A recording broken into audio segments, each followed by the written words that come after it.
Rád, že jste přišli poměrně hodně počtu, dokonce větší, než jsem předpokládal. Děkuji za to. Dovolte, abych tady přivítal pana profesora Kováče. Docenta ešte. Ešte docenta, ja už profesor. No ale tak, chceli by aj ostatní, ale museli by mi napísať knižku. Jo. Je tam jedna podmienka, ktorú neviem preliesť. Z Bratislavy, který si pro vás dneska připravil přednášku v rámci projektu, který máme společně ještě i s Žilinskou univerzitou. Rozvoj edukace STEM a ten projekt, myslím, běží velice pěkně a úspěšně. Jsme zrovna v půlce toho projektu a ja si dovolím ti předat slovo. Ďakujem. Sú všichni tvoji. Ďakujem. Ja budem rozprávať po slovensky, lebo keby som sa pokúsil rozprávať po česky, asi sa viac budete baviť na tej mojej češtine ako na tej prezentácii. Takže ja sa pokúsim po slovensky, že by to nemal byť problém. No, ja som si nepozrel, kedy končí prednáška, ja som myslel, že tak aspoň o pol jednej, ale viete, ako to chodí s tými docentami a profesormi, tak nedajú sa zastaviť. Tak ja sa pokúsim, je tam 50 slajdov, tak uvidíme, ako rýchlo cez to preskočíme. Ale chcel som vám niečo o svetle povedať. Ono sa tá prednáška volá, že Ramanovské senzory vo voľnovodoch. To je teraz taká téma, ktorú riešime u nás na našom oddelení. My sme oddelenie fotoniky a optoelektroniky. Pardon, neviem odkiaľ hlas. No a máme tam teraz projekt na práve Ramanovské voľnovody a voľnovodné senzory. Takže ja som ku koncu tej prednášky, teda keď budeme nestíhať, tak mi ťukajte na hodinky, že už to ideme ku koncu, tak tam mám nejakých tých 8 slajdov o tých Ramanovských senzoroch.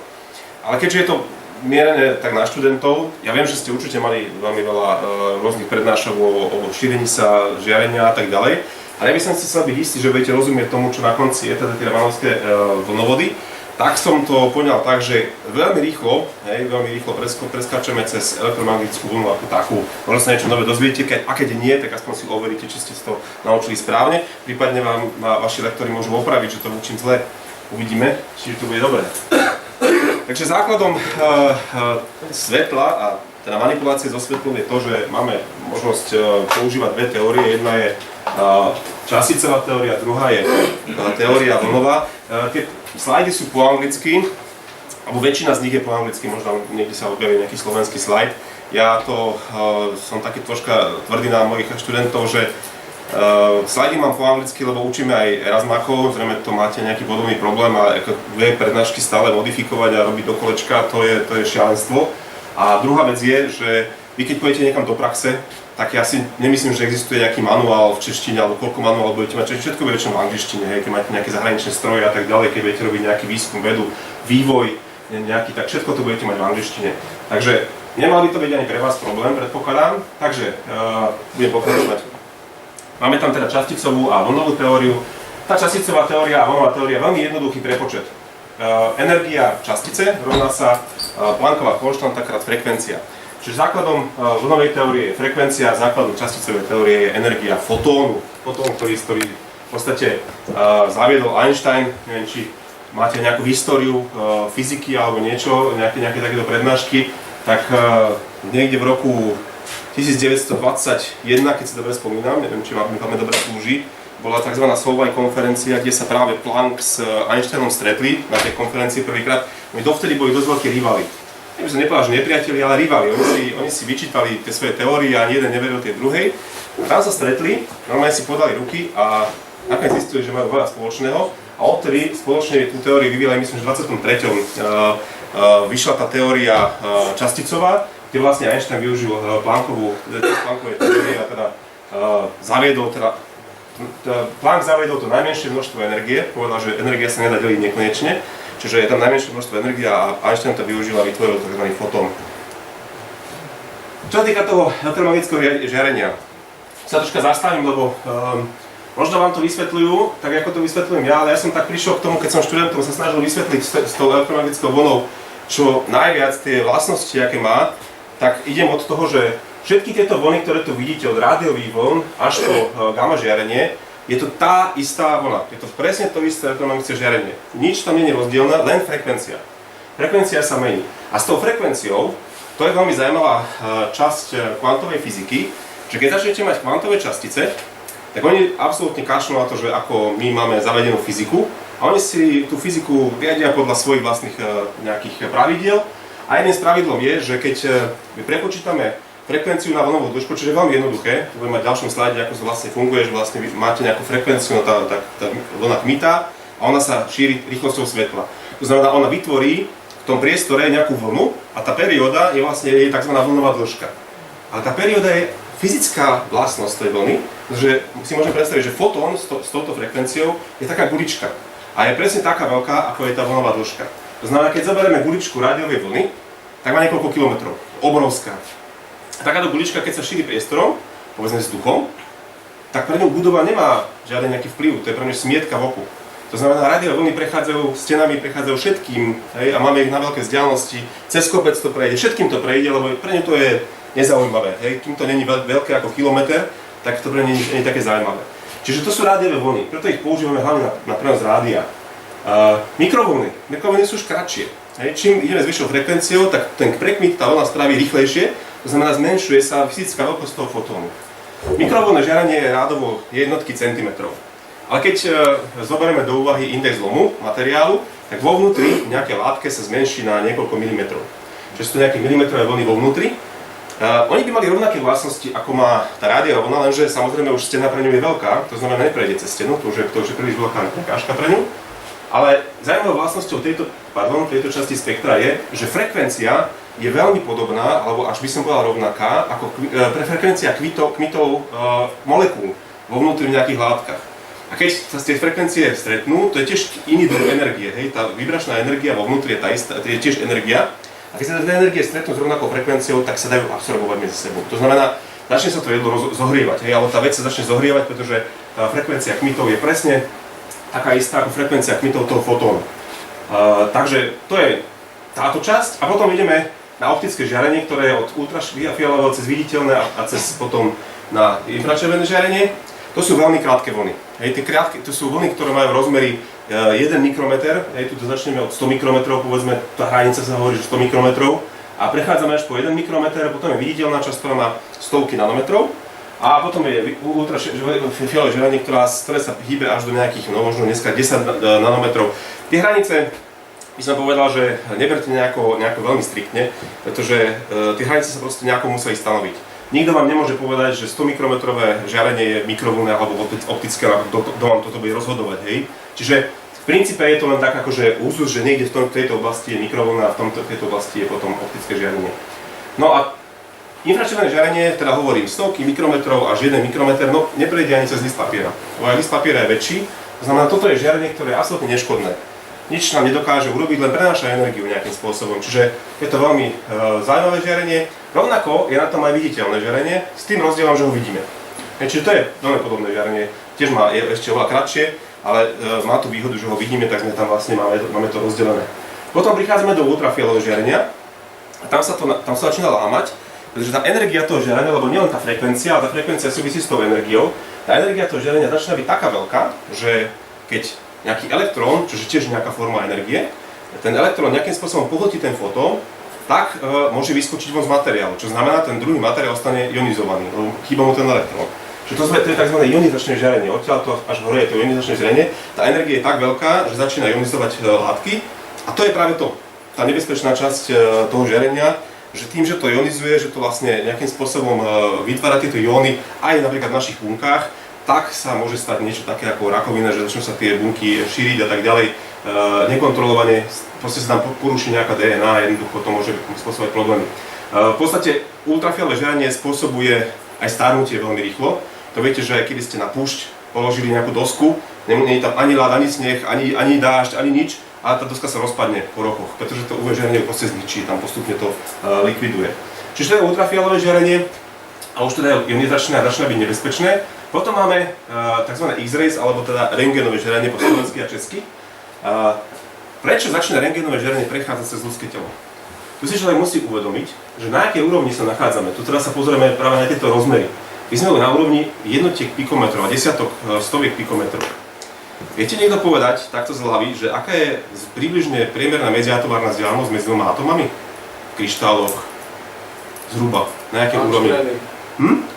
Angstrémy, čiže je to 0,5 nanometra, hej? 0,5 nanometra. A my tu hovoríme o nejakých guličkách, ktoré majú rozmery desiatky pikometrov, čiže 100-krát menšie. Takže pre rentgenové žiarenie sú dve budovy, ktoré tu máte, niečo ako dva atómy. A je veľmi jednoduché medzi ne preletiť. A vôbec sa ich nedotknúť. Čiže to je práve vlastnosť rentgenového žiarenia, že je také maličké, že už prechádza pomedzi atómy. Samozrejme tam, keď je niečo hustejšie, čiže viete, rentgenové žiarenie sa používa teda na snímanie kostí v tele, lebo tie sú hustejšie a tie vytvárajú tieň, lebo tam je väčšia šanca, že narazí do toho atómu a tým pádom vytvorí tieň. Hej? No a tým pádom rentgenové žiarenie samozrejme zase je ionizačné, čiže môže ostávať v tele, ničiť bunky, to je ešte do výraznejšej miere ako je to ultrafialové, čiže je to nebezpečné žiarenie. No a potom ideme na gamma žiarenie. Je to skôr také kozmické žiarenie, pretože tak vysoké energie, ako sú tuto fotónov, lebo to sú nie častice, hej, to sú fotóny.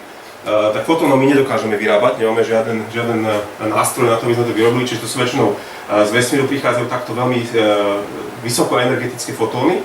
No a tie sa nezachytia prakticky nikde. Tam je taká malá šanca.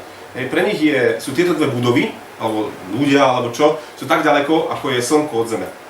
Tak obrovská vzdialenosť je medzi atómami. Čiže oni vlastne dokážu preletieť Zemegulou bez toho, že by si všimli, že tam Zemegula bola. Také sú maličké tieto častice. Samozrejme, stane sa občas, štatisticky, že však aj meteorit padne na Zem. Takže je tam šanca zachytiť toto gamma žiarenie. Napríklad Japonci to robia tak, že majú hlboké 200-metrové studne, aby to nebolo žiadne rušenie z vrchu, majú to zakryté celé. Studne sú to preto, že voda je relatívne hustý materiál a dokáže ako tak zvýšiť tú pravdepodobnosť, že ten gamma fotón že tam narazí. A okolo majú stovky fotonásobičov, ktoré zachytávajú malé záblesky, ktoré tam sú vnútri. Keď taká gamma žiarenie dopadne teda a trafí nejaký atóm, tak vystrelí elektróny a tam vzniká tzv. Čerešenkové žiarenie, tak nejak sa to volá? Čerenkovo žiarenie, dobre hovoríš. Čerenkovo žiarenie, no a to vlastne oni dokážu zachytávať a tým pádom počítajú, že aký je spád týchto gamma častíc alebo gamma fotónov na Zem. Ináč to nedokážeme my viac menej zadetekovať. Občas sa to stane. Dobre, či to sú tie vlastnosti, ešte možno zaujímavosťou je tu priepustnosť atmosféry. Takže aby ste vedeli, že v predsež sa vlastne používajú satelity na tých gigahercoch a na tých mikrovlnách a rádiových vlnách, pretože tam je priepustnosť atmosféry vysoká, ostatné časti sú zatlmené. Potom je tam úzka časť priepustnosti vo viditeľnom spektre a v infračervenom spektre a potom celé toto, to je vlastne to, čo my sa tvárime, že to je to, čo nás chráni, lebo to je UV žiarenie a všetko to ostatné žiarenie je zatlmené. Nie je to, že 100%, ale je to hodne potlačené, čiže UV žiarenie a ten zvyšok. No a možno viete, možno neviete, že aké sú snahy momentálne s komunikáciou s vesmírom, čiže povedzme satelity, aby mohli sledovať, alebo aby sme mohli s nimi komunikovať na viditeľnej frekvencii, alebo teda v infračervenom spektre, pretože tá frekvencia nosná je o 2 rády vyššia ako tá, ktorá sa teraz používa. A teraz keď ten satelit letí pod tú Zemegulu a potrebujete, dneska tam máte HD kamery, ktoré majú neskutočné množstvo dát, ktoré oni dokážu nazbierať za ten jeden oblet. A teraz potrebujete to na tejto frekvencii, nejakých gigahercov, čiže maximálne nejaký gigabit tam pôjdete, alebo pol gigabitu, maximálne, a to už tiež kecam, lebo to je... Teraz robíme aj satelity, respektíve som v takej skupine, kde robíme aj satelity a je to šialené, keď zistíte, že všetko, čo na Zemi je, tie vysielače, keď ten satelit je v dobrej úrovni, tak tam vidí tých vysielačov od rádiových cez všelijaké lokátory a tak ďalej, asi tisícky a všetky na nich hučia, lebo oni vidia všetky tie vysielania. To znamená, tam je obrovský neporiadok, že popri tom ešte nájsť ten správny vysielač a s ním komunikovať je dosť veľký problém. Takže snažíme sa prísť sem, ale aký je tam veľký problém? Presne v tom rozmere. Ten rozmer je v tom, že ten fotón, ktorý vystrelíte z tej antény, je taký veľký, že keď v podstate na tú anténu niekam nasmerujete, tak to zabere polovicu Zemegule. Tam môžete vysielať a vidíte tam všetky tie ostatné príjimače, oni vás vidia tiež. Ale keď zoberiete laser, respektíve nejaký optický zdroj, tak ten svieti v úzkom spektre, respektíve v úzkom profile a dole na Zemi to môže mať rozmer nejakých 100 metrov, ten lúč. To znamená, vy musíte trafiť z toho vesmíru 500 km dole na nejaký detektor, ktorý máte nejaký rozsah nejakých 100 metrov. Čiže toto je ten najväčší problém, ten problém tej komunikácie, takéto niečo urobiť, aby v podstate, aby to vysielanie mohlo prebehnúť aspoň za pár sekúnd. Lebo keď si zoberiete tú nosnú frekvenciu tu, stovky terahertzov, tak vy dokážete za nejakých 10 sekúnd komunikácie na optickej sfére preniesť toľko dát ako na 4 oblety na tejto. Hej. Čiže to je ten veľký rozdiel, takže preto stále sa snažíme tú komunikáciu nejako vyvinúť, ale je to veľmi zložité, aj s tými detektormi a tak ďalej. Že bude sa musieť nejaký systém možno vyvinúť, že tých staníc, ktoré to budú zbierať, bude viacej, aby sa to nejakým spôsobom rozložilo. No, je tam všeličo, ale nie je to také jednoduché. Vy viete, že povedzme vo vesmíre Elon Musk má tie Skylinky, ktoré komunikujú opticky. A to je niečo iné, keď ste na obežnej dráhe, máte takto satelity, ktoré sú stále na rovnakej úrovni a dokážu sa medzi sebou opticky spojiť. Ako keď idete okolo Zeme, a ešte navyše máte atmosféra vám takto sa vlní, čiže celý ten obraz, ktorý tam vlastne máte, to takto však chodí, hej, čiže je to veľmi, veľmi komplikované. Ale je to do budúcna, čo sa bude diať. Dobre, toto je rozdelenie toho optického spektra, to poznáte, že máme nejaké UV a UVB, to keď si kupujete okuliare, tak viete, to sú nejako rozdelené tie spektra, ktoré tu máme. No, toto ste už asi mali, ja to len zopakujem teda, že máme elektromagnetickú vlnu. My keďže budeme robiť teraz, ja vám niečo poviem o vlnovodoch, ako sa šíri žiarenie vo optických vláknach a vlnovodoch, čo ste pravdepodobne mali, lebo to je asi účelom týchto predmetov, na ktorých ste, takže asi budete vedieť. No tak budeme viacej používať tú vlnovú teóriu, nie tú časticovú. Časticová sa používa, keď chcete vypočítavať, aké napríklad koľko elektrónov sa bude emitovať alebo excitovať v nejakom polovodiči, keď budete mať osvetlený, čiže koľko fotónov sa tam vlastne absorbuje, takže tam sa to už pretransformuje na tú energiu. Takže vlnová teória hovorí o tom, že máme nejakú vlnu, ktorá sa šíri. Ja to hovorím časopriestor, pretože to síce šíri priestorom, ale bez tej časovej zložky neexistuje. Tá časová zložka znamená, ona chmýta v čase, je to nejaká frekvencia a pohybuje sa rýchlosťou svetla a ona vytvára takúto sinusovku alebo kosinusovku. Najčastejšie v literatúre nájdete kosinusovú vývzorec, ale ja som to tak zvláštne nakreslil, keď som to kreslil, tak som to nakreslil ako sinusovku. No to je jedno, to je len v podstate táto časť, ktorú tu vidíte, je vlastne nejaký fázový posun, ktorý sa tu vytvorí. Čiže keď to posuniete o 90 stupňov, tak máte sinus. Takže zase je to jedno, môžete toto plus phi dať 90 stupňov a máte z toho potom celý sinus. Čiže nie je to problém, ale je to nejaká teda sinusovka alebo kosinusovka. Je tam nejaká maximálna amplitúda toho elektrickej zložky. Je tam elektrická a magnetická, ktoré sú na seba vždy.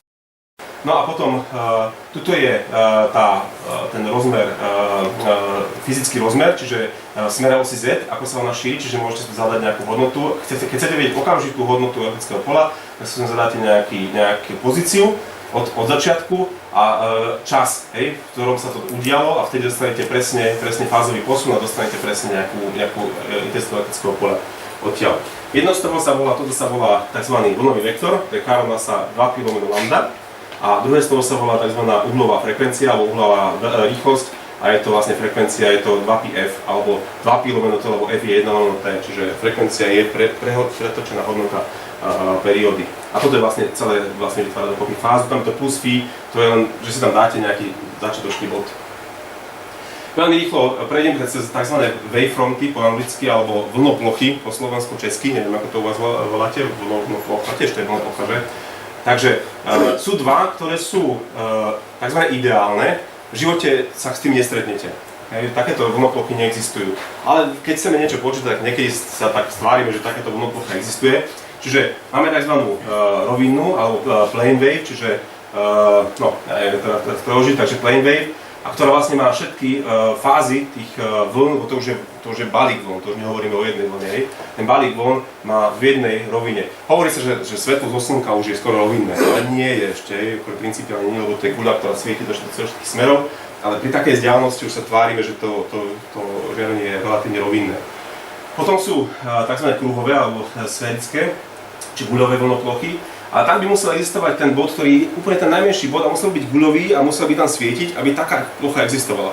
Už aj keď my to tak nejako počítame so študentami, že žiarovka je ako keby zdroj takéhoto svetla a takéto sférickej vlny, tak nie je to úplne pravda, lebo tam je vlákno a nie je to úplne perfektné. Hej. Čiže je to také, že približne má takýto tvar.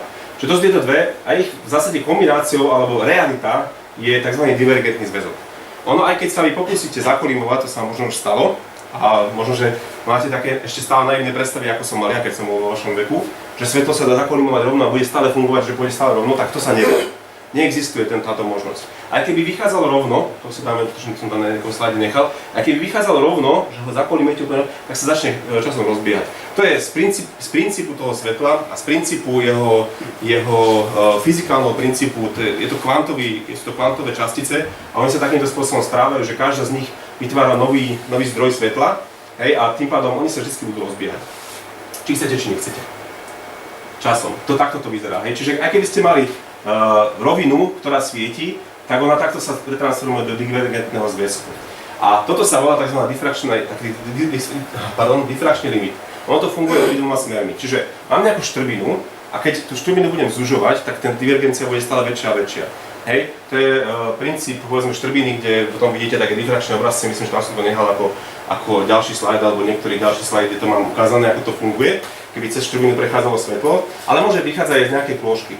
No a časom takto vyzerá taký reálny zväzok, hej, on sa začne divergovať, samozrejme toto je prehnané, keď máte rovinu, tak to zase až také rozbiehavé není, toto dva vedy muselo byť veľmi maličké. To je napríklad v laseroch, neviem, či ste mali niekedy polovičové lasery, vy študenti, vy ste určite o tých laseroch veľmi počuli, ale to vychádza z takej maličkej aktívnej oblasti, ktorá má 200 nanometrov na štyrku a preto laser polovodičový diverguje strašným spôsobom, on diverguje 30 stupňov takto. Čiže bez šošovky polovodičový laser neviete použiť. Čiže tam sa to vlastne v praxi dá ukázať. No ale funguje to s obidvoma smermi, čiže keď zoberiem šošovku, napríklad v mikroskopickom objektíve, a teraz budem cez to svetlo fokusovať na nejaký malý bod, tak nespraví menší bod ako toto. Toto je ten difrakčný limit. Hej? Čiže závisí to od toho, že pod akým uhlom tá šošovka vlastne fokusuje, to je tzv. Numerická apertúra.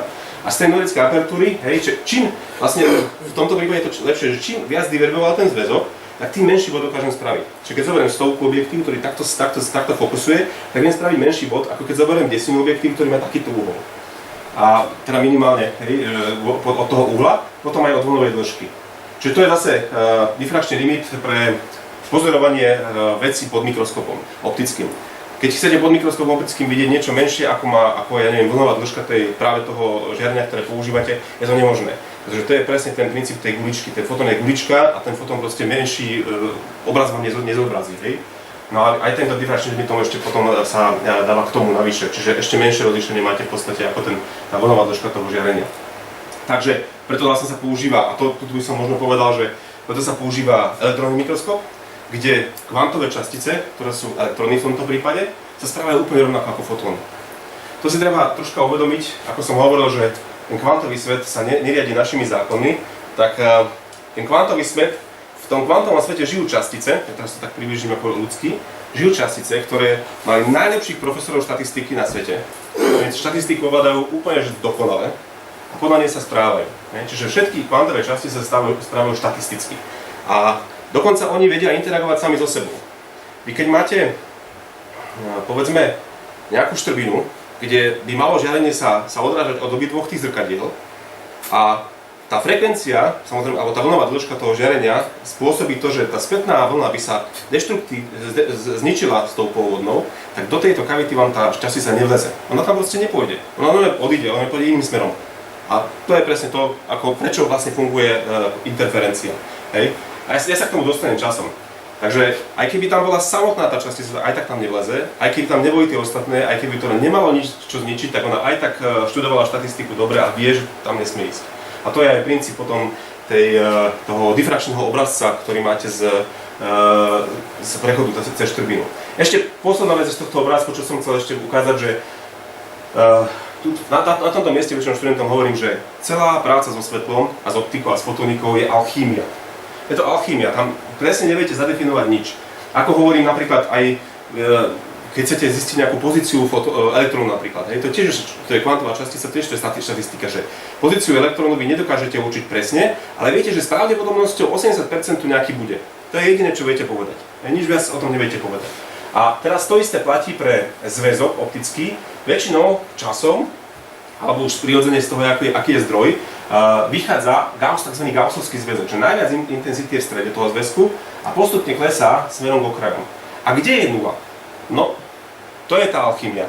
Vám napríklad recenzuje niekto článok, hej, pošlite článok do Nature a tam vám recenzent, ktorý tomu možno malo rozumie, tak povie, že no a ako máte veľkosť toho bodu, hej, keď urobíte nejakú mikroskópiu, ako máte veľkosť toho bodu? No to je najhoršia otázka, ktorú vám môže dať, lebo to nevie nikto, ani on nevie, hej, aká je veľkosť toho bodu. Lebo napríklad v Ramanovskej spektroskópii, o ktorej dneska budeme hovoriť, závisí od tej intenzity, hej, že odkiaľ pôjde ten Ramanovský signál. Ja mám síce ten bod sfokusovaný možno na mikrometer, ale tá intenzita, ktorá naozaj vytvorí ten signál, je úplne v strede. A jak to ja mám vedieť, že koľko to presne je? To závisí od materiálu. Hej, čiže ja viem povedať, že približne mikrometer mám rozlišenie. Že približne mikrometer z mikrometrického objemu, alebo 1 mikrometer, to závisí od tej vlnovej dĺžky, od tejto rovnice a tak ďalej. Viem povedať, že asi takýto objem to je, ale už keď sa na to spýta, je to hlúposť. Hej? Takže je taký úzus, že hovoríme o teda šírke zväzku takým spôsobom, že keď 86% tej energie je v nejakom kruhu, tak poviem, že toto je veľkosť toho zväzku. Ale to je od aplikácie, pretože pre Ramanovskú spektroskopiu to neplatí. My potrebujeme byť ešte viacej vnútri, kde tá intenzita je najväčšia. Dobre, čiže aby ste vedeli, keď sa k tomu niekedy dostanete a budete to musieť niekde vysvetľovať, že proste to je alchymia celé. No a teraz poďme na koherenciu, ďalšia alchymistická vec. Či ste už niekedy sa stretli so slovom koherencia zväzku, tak koherentný zväzok je, keď my dokážeme, ako taká je poučka, že keď my dokážeme v rámci nejakého intervalu, či už je to časový interval, alebo je to priestorový interval, určiť, že v bode P, keď začíname, takže v bode Q bude mať tá vlna presne takúto vlastnosť. Keby to bolo od tohoto bodu až sem, tak tu už nevieme povedať, aká to bude vlastnosť. Tam sa môže zmeniť veľa vecí a my ešte nedokážeme určiť. A nielenže my, ale samotná tá vlna, to je presne o vlastnosti tej vlny. Závisí to od toho, aký balík vln ide v tom jednom zväzku, aké majú frekvencie. Oni síce medzi sebou neinterferujú. Dve vlny, ktoré majú rozdielne frekvencie, medzi sebou neinterferujú. To je základ. Ináč by to bolo celé chaos. Ale neinterferujú, ale my na toho balíka vidíme len obálku tých vln a keď ich je tam strašne veľa, tak z tej obálky nedokážeme my vybrať nejakú reálnu interferenciu z toho. Čiže presne tá koherencia, alebo ten čas, alebo dĺžka závisí od toho, koľko tých vln je v jednom tom balíku. Aké majú rozdielne frekvencie, aké majú rozdielne vlnové dĺžky. A keď teda máme laser, ktorý z princípu má veľmi úzke spektrum, tak ten laser má väčšinou koherenčnú dĺžku dlhšiu a tým pádom my dokážeme robiť interferenčné merania na pol metry, na metri. Dokáže sa to do nás spolu interferovať. Ale keď máte biele svetlo, tak sa síce tvrdí, že to je nekoherentné svetlo, ale to je vždy taká šalamúnska odpoveď, pretože ono je koherentné, ale na pár mikrometroch, na úplne maličkom intervale. Takže to vidíte veľmi jednoducho na príkladoch zo života. Videli ste niekedy olejovú škvrnu na vode? No tak tá hrá farbami, lebo tá škvrna je taká tenká, že ešte aj to biele svetlo tam interferuje vnútri. Ináč vidíme takisto keď robíte bublinu z bublifuku, tak tiež hrá farbami, lebo je to tenučká vrstva a tam tá interferencia stále funguje pri bielom svetle nekoherentnom. Čiže toto je koherencia. A tu si treba uvedomiť, že teda svetlo musí byť alebo je koherentné na nejakej vzdialenosti a závisí to od toho, aké je celé spektrum toho svetla a koľko tých vln ide v balíku. Hej. No a potom vznikajú tzv. Interferencie, ja som to tu nechal, však ale to asi budete vedieť, že je tzv. Konštruktívna a deštruktívna interferencia. Konštruktívna znamená, že sa vlny poskladajú, to je cesta, ktorou sa tá vlna vždy vydá, lebo to je jej prirodzené. A potom je tam deštruktívna interferencia a tu vidíte možno, že dve vlny, ale keď si tak predstavíte, že to sú dva fotóny, každý má svoju energiu, no nemôžete dať potom polovičný fotón, ktorý pôjde ďalej. Kam tá energia ide? A to je presne to, že študovali štatistiku, vedia, že tam nesmú ísť, takže tam pôjde, keď ich budete mať 10 tých fotónov, tak pôjde len 5 ich prejde a ostatné pôjdu iným smerom. Aby tam tá energia, aby bola zachovaná tá rovnica, že celková energia bude polovičná. Takže keď pošlete len jeden, tak pôjde niekam.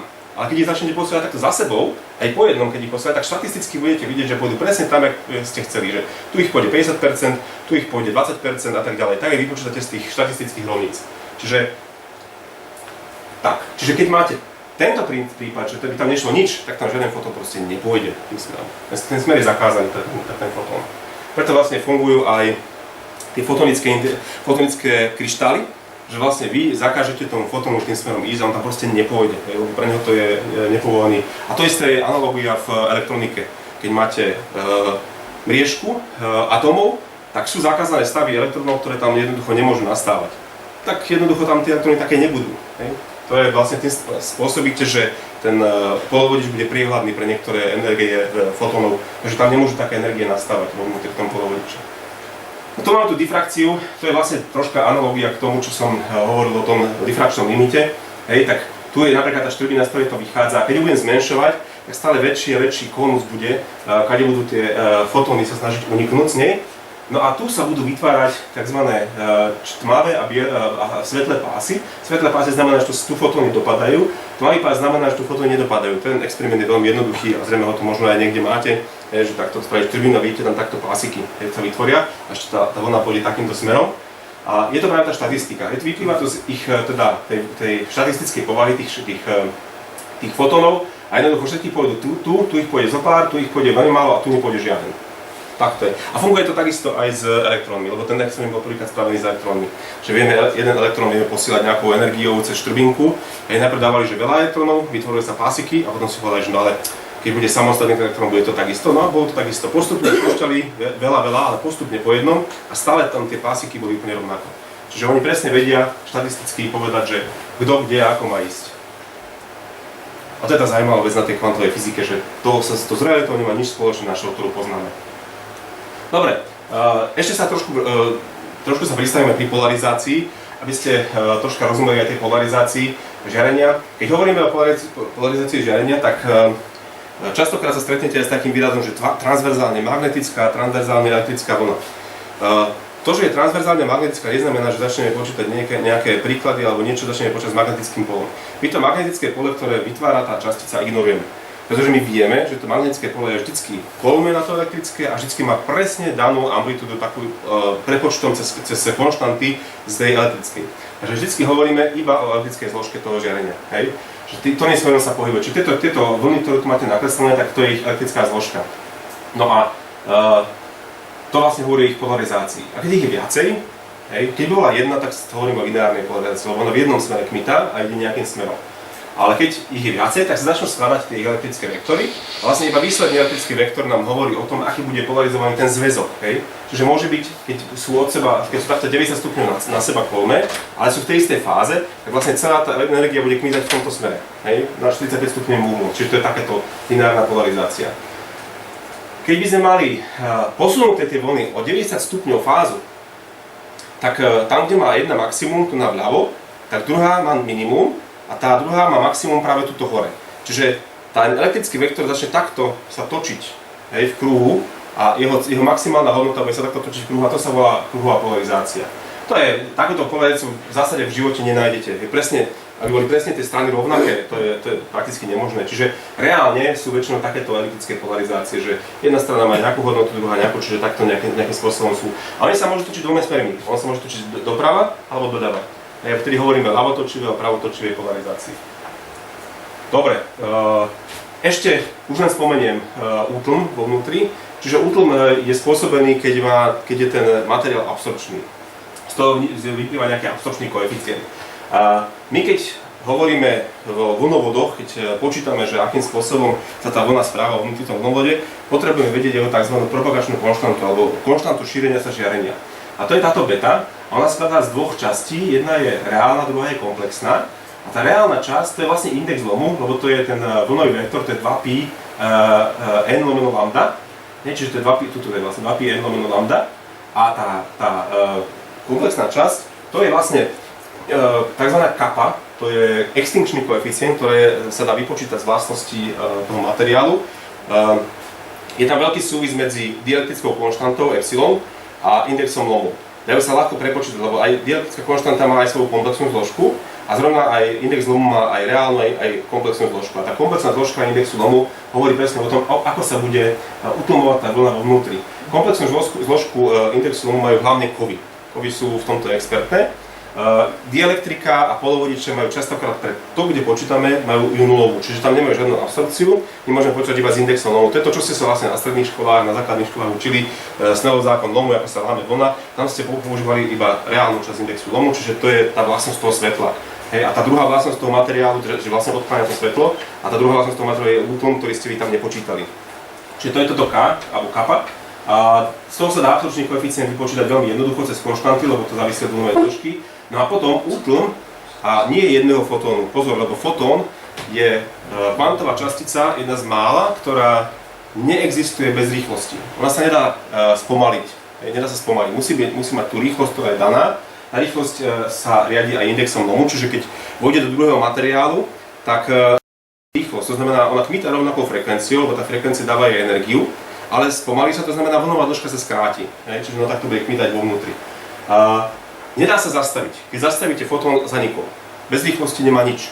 To je nehmotná častica. A preto toto, čo tu vidíte, ten útlm, je keď máte veľa fotónov. Čiže keď máme tisícky fotónov, tak postupne budú narážať do tých, alebo tá absorpčný koeficient spôsobí to, že sa postupne budú ubúdať a tu bude niekde kvázi nula. Tam je ten problém, že exponent nikdy nemá nulu. Takže akože je tam šanca, že jeden fotón štatisticky preletí aj cez veľkú stenu. Ale keď zoberete, že keď to začnete deliť a potom už dostanete hodnotu, že tá hodnota tej energie je polovica z fotónu, tak polovica z fotónu asi tady už letieť nebude. Je tam štatisticky šanca, že tam dojde, ale už keď to je, že stotina fotónu, tak tam už asi žiaden naozaj nebude. Čiže vieme povedať, že kde je vlastne tzv. Hĺbka vniku. A to je vtedy, keď je to vlastne rovné nule, tento exponent, a to je vlastne 1 lomeno alfa, je hĺbka vniku do toho materiálu. Poďme ďalej. Tu je len definícia tých TM a TE vln. Možno ste to už mali, neviem. Mali ste už definíciu TE a TM vlny, ako to je zadefinované, že ktorá je kedy. TM vlna znamená, ono sa to volá, že transverzálne magnetická. Transverzálne jasne evokuje, že to musí byť niečo proti. Hej? Transverzálne to znamená, pretože keď vy máte odrazený lúč a čiastočne prechádzajúci lúč, tak vytvárajú takú rovinu, hej, toho odrazu, alebo teda prechodu. To je taká veľká rovina. A keď na tú rovinu je tá magnetická zložka kolma, tak je to tá transverzálne magnetická vlna. A keď je v tom to otočené, a teda elektrická zložka je práve kolma na celú rovinu, tak sa to volá, že transverzálne elektrická. To je tá, čo ide do tabule, do steny. To je tá, čo ide do steny v tomto prípade. Aj tu je to Bčko a tu je to Ečko. No a poďme troška k tým vlnovodom. Vy máte asi optické vlákna viacej, alebo aj vlnovody vyslovene? Nie. Ono je to veľmi podobné. Vlnovod a optické vlákno rozdiel iba v tom, že vlnovod sa robí na čipe. A ten vlnovod, tým, že sa robí na čipe, tak ho neviem spraviť kruhový. Čiže v optickom vláknu to má ďaleko v tomto zmysle, ale má to štvorcové, alebo teda pravouhlé steny. A preto sa to troška zložitejšie počíta, pretože to optické vlákno sa počíta ľahko, lebo vo všetkých smeroch je to úplne rovnaké. Čiže tam máte jeden vzorec na všetko. Ale keď zoberete vlnovod, tak on môže byť v jednej strane môže byť širší a v druhej strane môže byť užší, alebo opačne. To znamená, tam sa troška komplikovanejšie počuje, že aký bude výsledok toho celého toho šírenia sa žiarenia vo vnútri. No a teda princíp vlnovodu aj optického vlákna je taký, že existuje tzv. Akceptačný uhol, pretože vnútri musí nastať kritický odraz. Kritický odraz nastáva vtedy, keď idete z prostredia, ktoré má vyšší index zlomu, do prostredia, ktoré má nižší index zlomu. A vtedy sa stane, že ono sa tu láme od kolmice, a vtedy sa stane, že pri nejakom uhle sa to zlomí pod 90 stupňami a do druhého prostredia neprejde nič. Čiže to je kritický uhol a každý väčší uhol spôsobí to, že zase nič neprejde do toho druhého prostredia. To, čo si treba uvedomiť, že pri tom kritickom odraze tá vlna, ktorá by prešla dovnútra, lebo tam nejaká vlna mala ísť, a nemôže, lebo sa zlomí, tak sa šíri po rozhraní a to sa volá tzv. Evanescentná vlna. Vždycky je tam nejaká evanescentná vlna, ktorá sa šíri po rozhraní. Dobre. Účelom toho, ako vyriešiť, ako sa šíri žiarenie vo vnútri v tom vlnovode, je splniť podmienky toho šírenia žiarenia vo vnútri. A tá podmienka prvá je teda ten akceptačný uhol. Čiže tento uhol naviazania, ktorý tu je, musí byť minimálne taký, aby tu nastal kritický odraz. Čiže to máme takú tzv. Prvú numerickú apertúru, ale nie je to úplne tá numerická apertúra, ktorú máte napísanú na vlákne, ja vám potom poviem prečo. Toto je taká prvotná numerická apertúra, že z pohľadu dvoch materiálov by takýto uhol sa už mal naviazať. Ale ešte vo vnútri sa dejú veci, ktoré spôsobia to, že nie každý uhol sa môže naviazať. Zadefinujeme si len takéto veci, že ak by sme si nerobili zle, tak sa dohodneme, že tá vlna sa bude šíriť smerom osy Z a potom tam máme smer osy X, ktorá je smerom dohora, a smer osy Y, tu máme tuná, ktorá je do boku. Aby to bolo také jasnejšie. Potom máme nejakú šírku toho vlnovodu a máme tam dve oblasti NC, NF, NF sa volá, to je N-film, oni to volajú tak film a už sa to tak zaužívalo a stále to tak bude. Čiže vlnovod je film, substrát je S a tzv. Cladding, čiže ohraničujúca vrstva vrchu je C. Toto je tzv. Planárny vlnovod. Nie je ešte ohraničený vôbec z bokov. Čiže len takú základnú teóriu sú na tomto rýchlo povieme. Nie je to nič takého zložitého, tie vzorce vyzerajú zložito, ale vidíte, tam nič nie je takého zložitého. Tu sú len indexy lomu a nejaké uhly. Nič viac tam není. A musíme to začať riešiť z jedného dôvodu. Keď vlna, alebo keď nejaké žiarenie dopadá na nejaké rozhranie, tak vždy sú tam dva prípady, respektíve tri, lebo ja vám tretí teraz práve ukážem, ale dva sú také základné. Keď vy vchádzate do prostredia, ktoré má väčší index zlomu, čiže povedzme zo vzduchu do skla, tak nastáva tzv. Hard impact, sa tomu hovorí. A keď nastane hard impact, to je opačný prípad ako toto, tak tá odrazená vlna má presne o 90 stupňov posunutú fázu, ktorá sa odráža od toho. Ak by to bolo opačne, že idete zo skla do vzduchu, tak sa nič nemení. Tak sa tam neuplatňuje žiaden posun fázový. Až na prípad, kedy nastáva ten kritický odraz pod uhlom, vidíte, že tuto je fáza tej vlny, ako sa odráža, a tuto je ten uhol, a keď nastane kritický uhol, to je niekde okolo 40 stupňov pri skladu, tak nejako býva, je to index znovu 1,5 sklo, tak tá fáza sa začne meniť, ale už sa mení plynulo. Už to není, že vieme presne povedať, či to je 90 alebo to je 0 stupňov, ale je to nejaké číslo a to sú presne tieto výpočty. Hej, takto sa dá vypočítať fáza pod nejakým uhlom dopadu, hej, keď je to nad kritickým uhlom. Iba v prípade, že to je kritický uhlom, inak to vôbec nefunguje. No a tu máme teda T a T je moc znova zadefinované, aby sme to videli tu na tom z prednášky, ktorú mám pre študentov. No a čo musí byť vnútri splnené, ak máme takýto vlnovod? Ak by to bolo hrubé sklo, nič toho to neplatí. Je to hrubé a tam je tých možností toho svetla, ako sa odrážať, je tak strašne veľa, že tam nedochádza k tej interferencii. Ako náhle to zmenšujete na úroveň optických vlákien alebo na úroveň tých vlnovodov, čiže idete niekde na úrovni mikrometrov, tak tam začína dochádzať k interferencii všetkých tých lúčov. A to znamená, že vy musíte, keď sa to žiarenie šíri pod uhlom, tak musí spĺňať jednu podmienku, že v týchto vlnoplochách tu a tu musí mať rovnakú fázu. Ináč by sa zničili medzi sebou tie vlny. Toto je jediná podmienka, kedy sa to žiarenie môže šíriť vnútri. Čiže my vieme na základe tohto vytvoriť rovnicu pre ktorúkoľvek vlnu.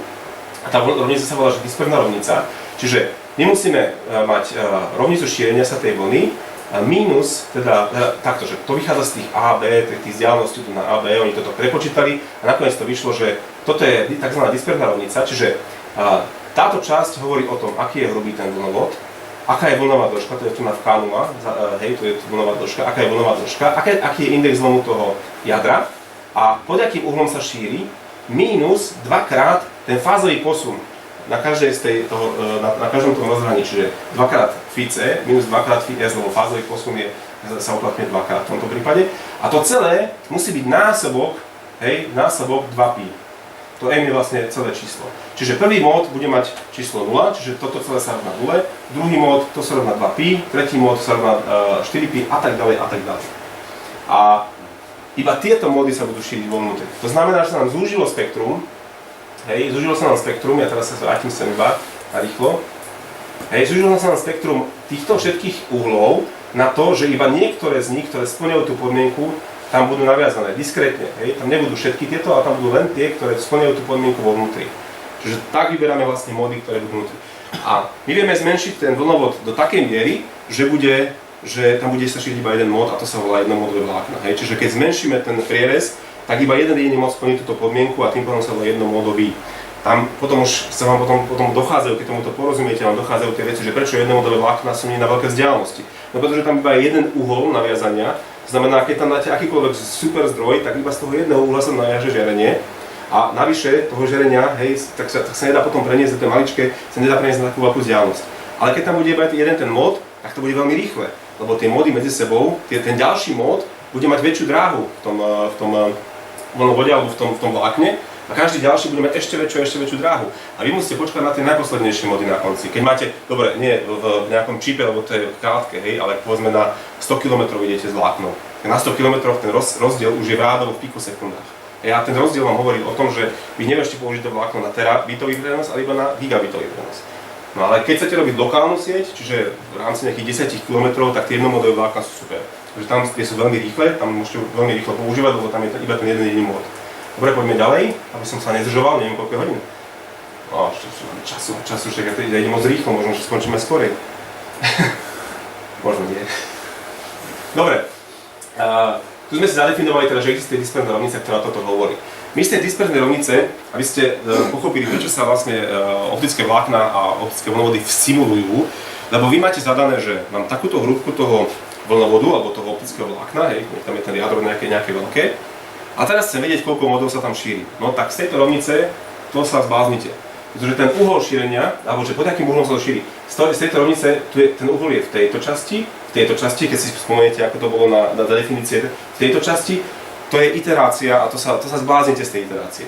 Preto sa toto robí numerickými metodami a dáte to simulovať nejakému programu, ktorý potom sa približuje k nejakému módu a povie, že asi tento mód bol najvhodnejší. Hej, a vám povie, že toto je asi on. Z tejto rovnice sa dá vypočítať, keď už máte uhol a vrúbku, zistíte, či to vôbec je reálny mód. My to robíme tak, my to len tak cvičíme so študentami, že ja im zadám uhol toho šírenia, zadám im index zlomu a vlnovú dĺžku a oni mi vyrátajú, že aký má byť hrubý vlnovod, aby to sedelo.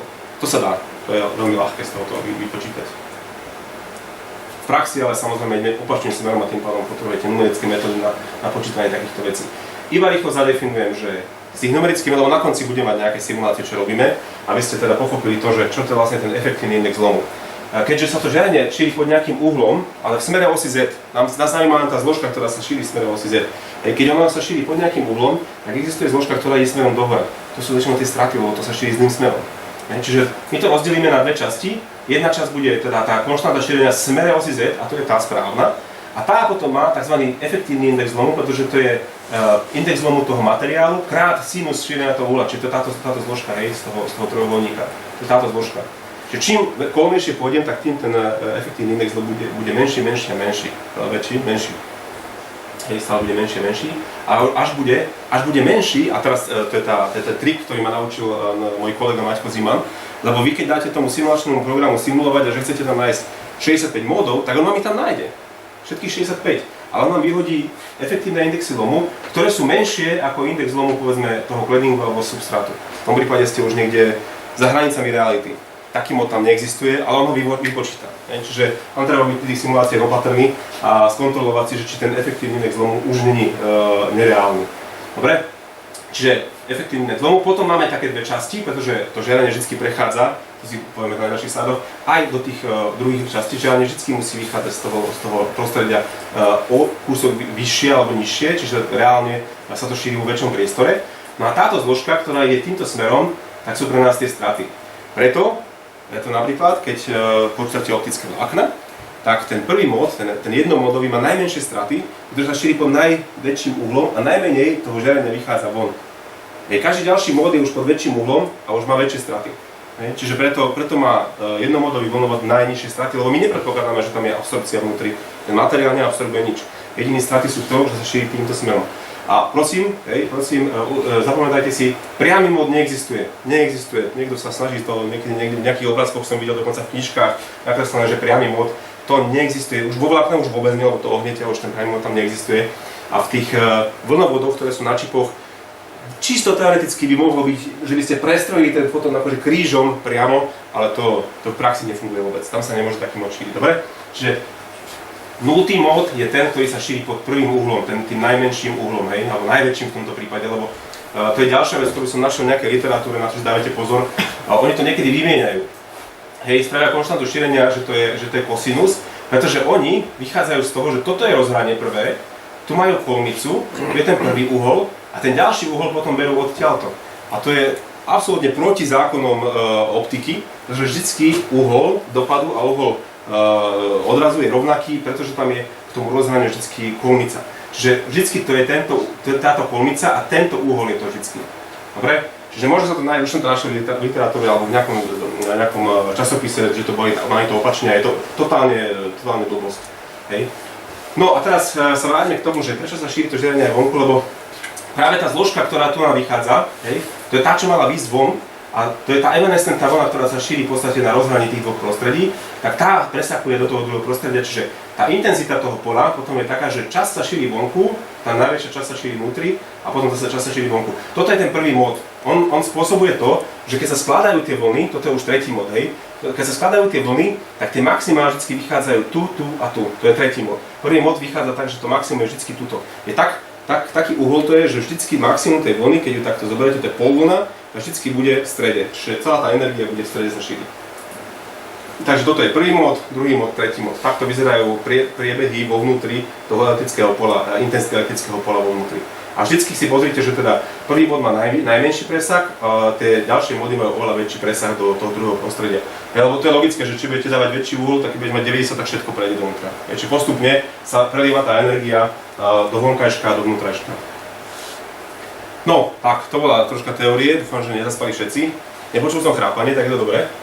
A poďme si niečo také odľahčenie, hej, dať, tak poďme nejaké optické vláknové senzory. Ja som napísal do prednášky, že budú to vlnovodné senzory, ale v zásade vlnovody a vlákna sú zaujímavé. Toto som stiahol z druhej prednášky, takže tam je už duálny text, čiže mám tam aj slovenčinu, aj angličtinu pre mojich študentov. No a teda, také základy, čo ste pravdepodobne už mali, lebo vy ste teda nejakí optici a v senzoriku viem, že tu máte niečo, toto je proste ten predmet senzorika, no tak toto pravdepodobne bude už pre vás nezaujímavé, ale možno niečo zaujímavé vám k tomu poviem ja. Takže tie typy senzorov sú teda extrinzické alebo intrinzické, to znamená, že buď to vlákno sa pripojí k nejakému senzoru, kde sa vlastne vykoná tá činnosť, tá senzorická činnosť a potom sa znova naviaže do vlákna a budeme to mať nejaký detektor, alebo samotné vlákno môže byť tým senzorom. To iba v niekoľkých prípadoch, lebo samotné vlákno má určité obmedzenia, aj voči tým, povedzme, tým vlnovodom, lebo toto môže byť čip vlnovodu, do ktorého sa naviaže a potom sa to vyviaže von. To je teraz taká najväčší trend, ale takéto môžu byť rôzne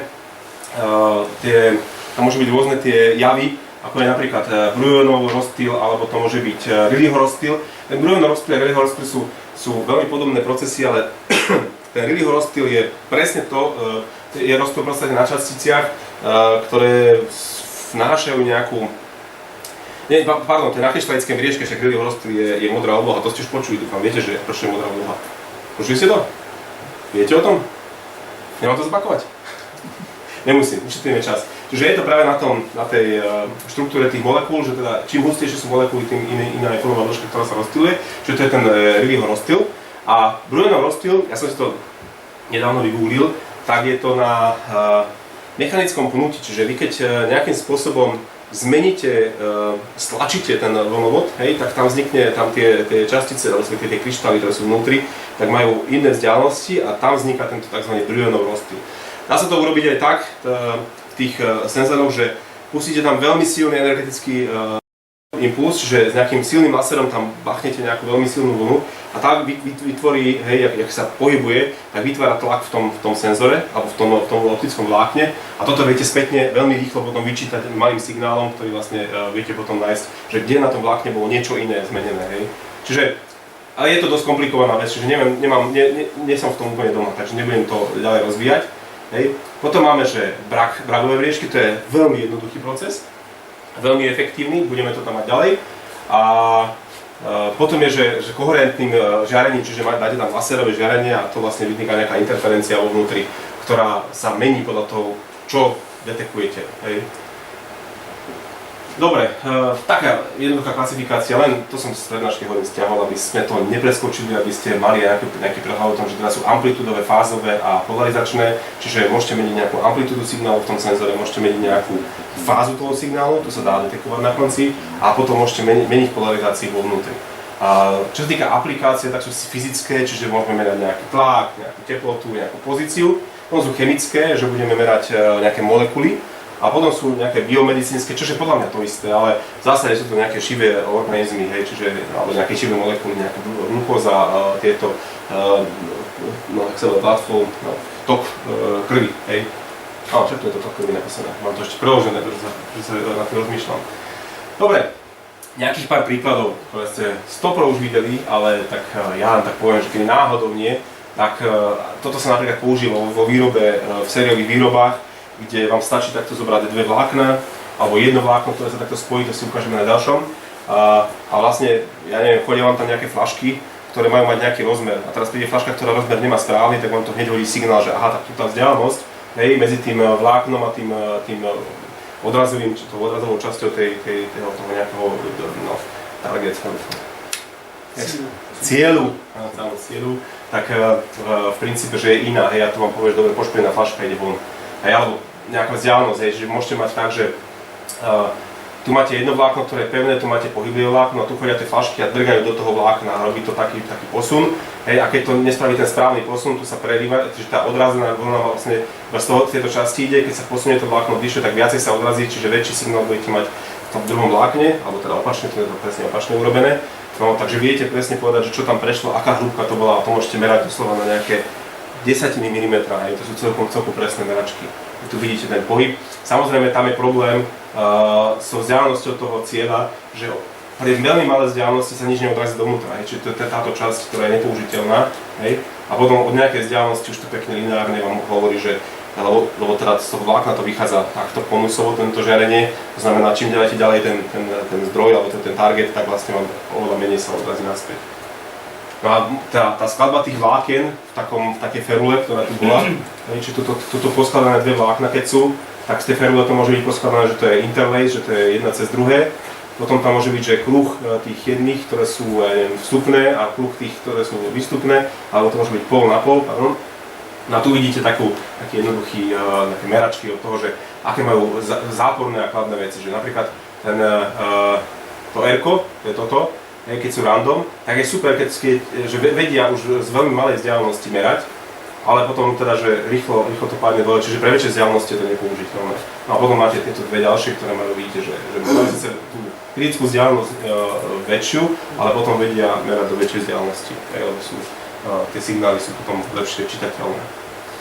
No alebo, hej, toto je taký zaujímavý príklad, že ako môžete merať napríklad tlak, hej, že vytvoríte na optickom vlákne takýto sersan, tu je nejaká membránka, ktorá je pohyblivá a tlak tej membránky hovorí o tom, ako ďaleko bude táto odrazivá plocha, tu je nejaké zrkadielko od toho vlákienka, čiže vám vlastne, keď meráte ten signál, tak viete presne povedať, že ako sa potlačila tá membránka a môžete merať rovno tlak.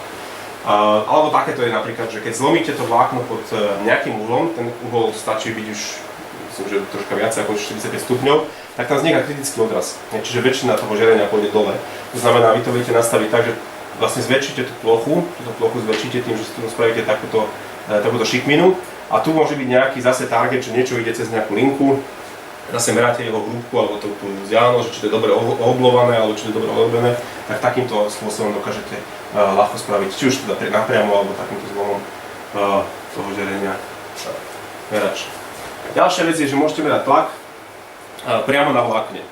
Pretože to vlákno funguje dobre iba vtedy, keď je položené a je v kľude. Hej, že teda to žiarenie prechádza cez to vlákno a nič sa nedieje. Ale keď ho stlačíte, netreba tam ani takéto zúbky, keď ho stlačíte, tak vlastne meníte tú podmienku toho šírenia a v tom bode, kde sa ho stlačí, tak tam začne to žiarenie vychádzať von. Nie nejaké veľkom množstve, časť toho žiarenia samozrejme sa dá von, ale vy to dokážete na konci pekne namerať. Niekto stlačí a vám poklesne signál. A to sú celkom citlivé merače. Buď teda to spravíte takto, keď chcete robiť všetky, čo som teraz dozvedel, vlastne väčšina tých moderných váh, ktoré kúpite, sú presne na tomto princípe, že tam je optické vlákno vnútri a veľmi jemné, hej, tie váhy, čo máte do kuchyne a tak ďalej, všetky sú týmto spôsobom robené, že tam je to optické vlákno, ona sa vlastne ani nepohne reálne, ona sa pohne o nejakých pár mikrometrov, hej, ale vie vám krásne namerať, ako máte váhu položenú. Čiže takýmto spôsobom, navyše toto sa používa aj ako, povedzme, zabezpečovačka. Vy dokážete, hej, keď máte nejaké multimodel vlákno v ľube, aby sa tam mohli dať do signálu, naťaháte ho po záhrade, tak aby, hej, normálne ho takto dáte takýmto spôsobom po záhrade, dáte na jednu stranu zdroj, na druhú stranu merač a keď vám dokoľvek vstúpi na záhradu, tak budete hneď vidieť, že to niekto je. Presne vidieť v tom momente, že tam niekto je a to sa dá pekne takto aj pod chodníkmi a tak ďalej, to sú veľmi jednoduché senzory. Dokonca, keď ste tam mali aj OTDR-ko, čiže merač v podstate chýbi na vlákne, dá sa povedať, keď to takto významne poviem, že vie presne, že kde bolo porušené vlákno, tak vám povie presne aj na akom mieste to bolo, a keď by ste to mali pekne namapované, tak samozrejme tam môžete namerať tie guľomety a hej, tam na to miesto. Hej, čiže viete to aj dokonca aj povedať, že v nejakom mieste to vlákno bolo poškodené alebo potlačené. Alebo teda skombinujete niekoľko tých senzorov a teda spravíte tlakový senzor a dáte tu tzv. Bimetal, neviem či viete čo je bimetal, učíme to ešte, čo je bimetal. To sa používa napríklad aj v plynových borákoch. Máte mechanický tzv. Bimetal, ktorý teplom, keď dáte dva kovy, ktoré majú rozdielnú rozťažnosť, tak to ich spojíte dokopy a začnete meniť teplotu, tak oni sa začnú ohýbať, lebo jeden sa mení točí ako druhý, čiže vlastne robia nejaký tlak. Hej. V tých plynových borákoch to máte, že musíte chvíľku podržať ten plyn, aby sa zohrial, aby vám otvoril ten plyn, lebo ináč je zavretý. Hej. Keď sa vypne plyn, on sa ochladí a zavrie vám plyn. Hej. Čiže na základe tohto bimetalu môžete robiť taký tlakový senzor napríklad, hej, že sa mení teplota a vlastne meráte teplotu tým, že meráte tlak. A tu poďme potom také tie modernejšie optické vláknové senzory a to sú tie s bragovskou mriežkou. Hej. Bragovská mriežka je, že vy vytvoríte nejaké časti toho optického vlákna s väčším indexom LOMu a nejaké ostanú s menším indexom LOMu. Dá sa to robiť relatívne jednoduchými metodami, že to osvietíte silným ultrafialovým žiarením a vlastne zmeníte ten index LOMu natrvalo v tom vlákne. A tie osvetlené časti budú mať teda iný index LOMu ako tie, ktoré nie sú neosvetlené. No a bragovská briežka je asi o tom, že tu sa vlastne odráža, od každej zmeny indexu LOMu sa niečo musí odraziť, lebo tak máme zadefinovaný odraz. Čiže je to síce malé množstvo, ale odrazí sa.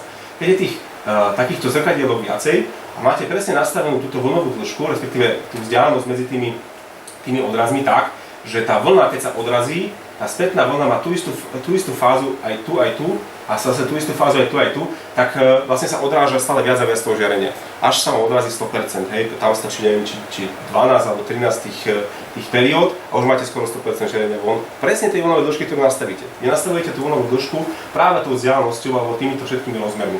Hej, potom, keď máte to spektrum, tu je to vidieť, že máte široké spektrum, ktoré sem púšťate, tak na druhú stranu prejde iba spektrum bez tej vlnovej dĺžky, lebo tá sa odrazila naspäť. A to sa veľmi dobre dá využiť. Ináč presne opak bragovskej briežky je antireflexná vrstva na okuliároch. Nastavíte tú vrstvu tak, aby tá odrazená vlna bola v deštruktívnej interferencii s tou, ktorá prichádza, teda ktorá sa odráža z prvého rozhrania a druhého rozhrania. A to svetlo prirodzene tady nechce ísť, to znamená pôjde dovnútra. Vy vytvoríte vlastne bezodrazovú plochu, lebo tam sa, keby sa odrážalo to žiarenie, no tak nesplní tú podmienku a štatistika nepustí, hej. Čiže presne tak sa robia aj tie antireflexné vrstvy. No dobre, ale poďme naspäť našim bragovským mriežkam vo vlnovodoch.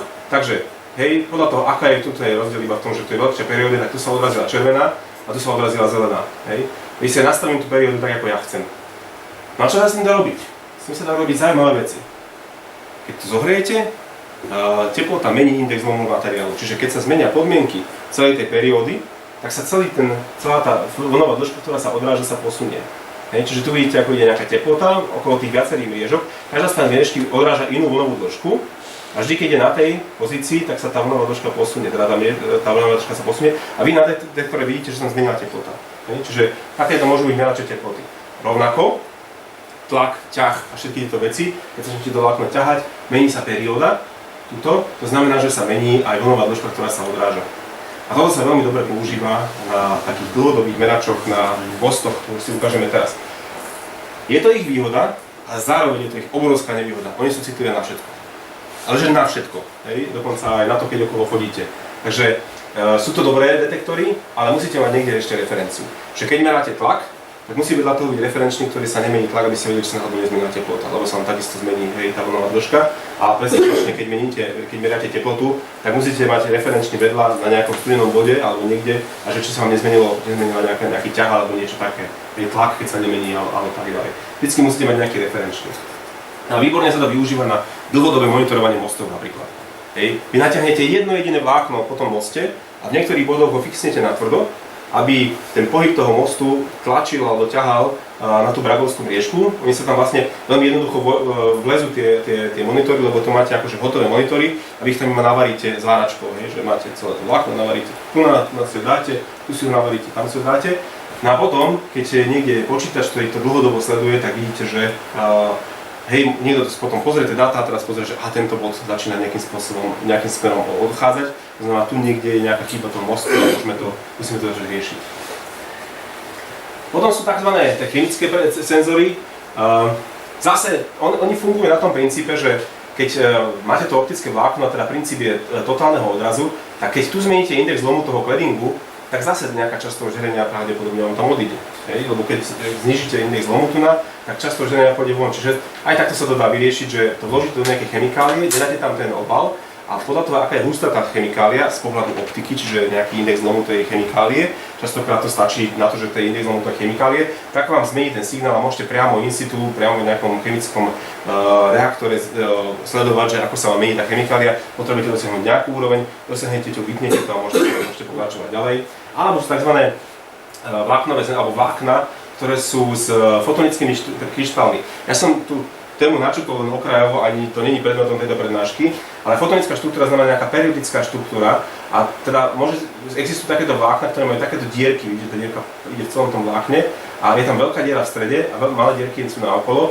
Tieto malé dierky spôsobujú to, že to svetlo nemôže vychádzať von, to je presne to, že udržia voľné svetlo vnútri, čiže je to v tom v tom materiáli, ktorý má menší index zlomu, čo je presne opačne ako je princíp vlnovodov, hej, musí byť väčší index zlomu, ale touto fotonickou štruktúrou môžeme spraviť presný opak. Vieme tam spraviť väčšiu dieru a do tej diery vieme strčiť alebo vieme vpustiť nejakú kvapalinu, ktorú chceme sledovať. Takže priamo to žiarenie sa bude šíriť v tej kvapaline vo vnútri. A tá fotonická štruktúra zabezpečí to, že to žiarenie nevidie von. Je tam proste podmienka je splnená, nezávisle na tom, čo pôjde tu na vnútri. Hej, čiže aj takéto senzory existujú a sú využívané.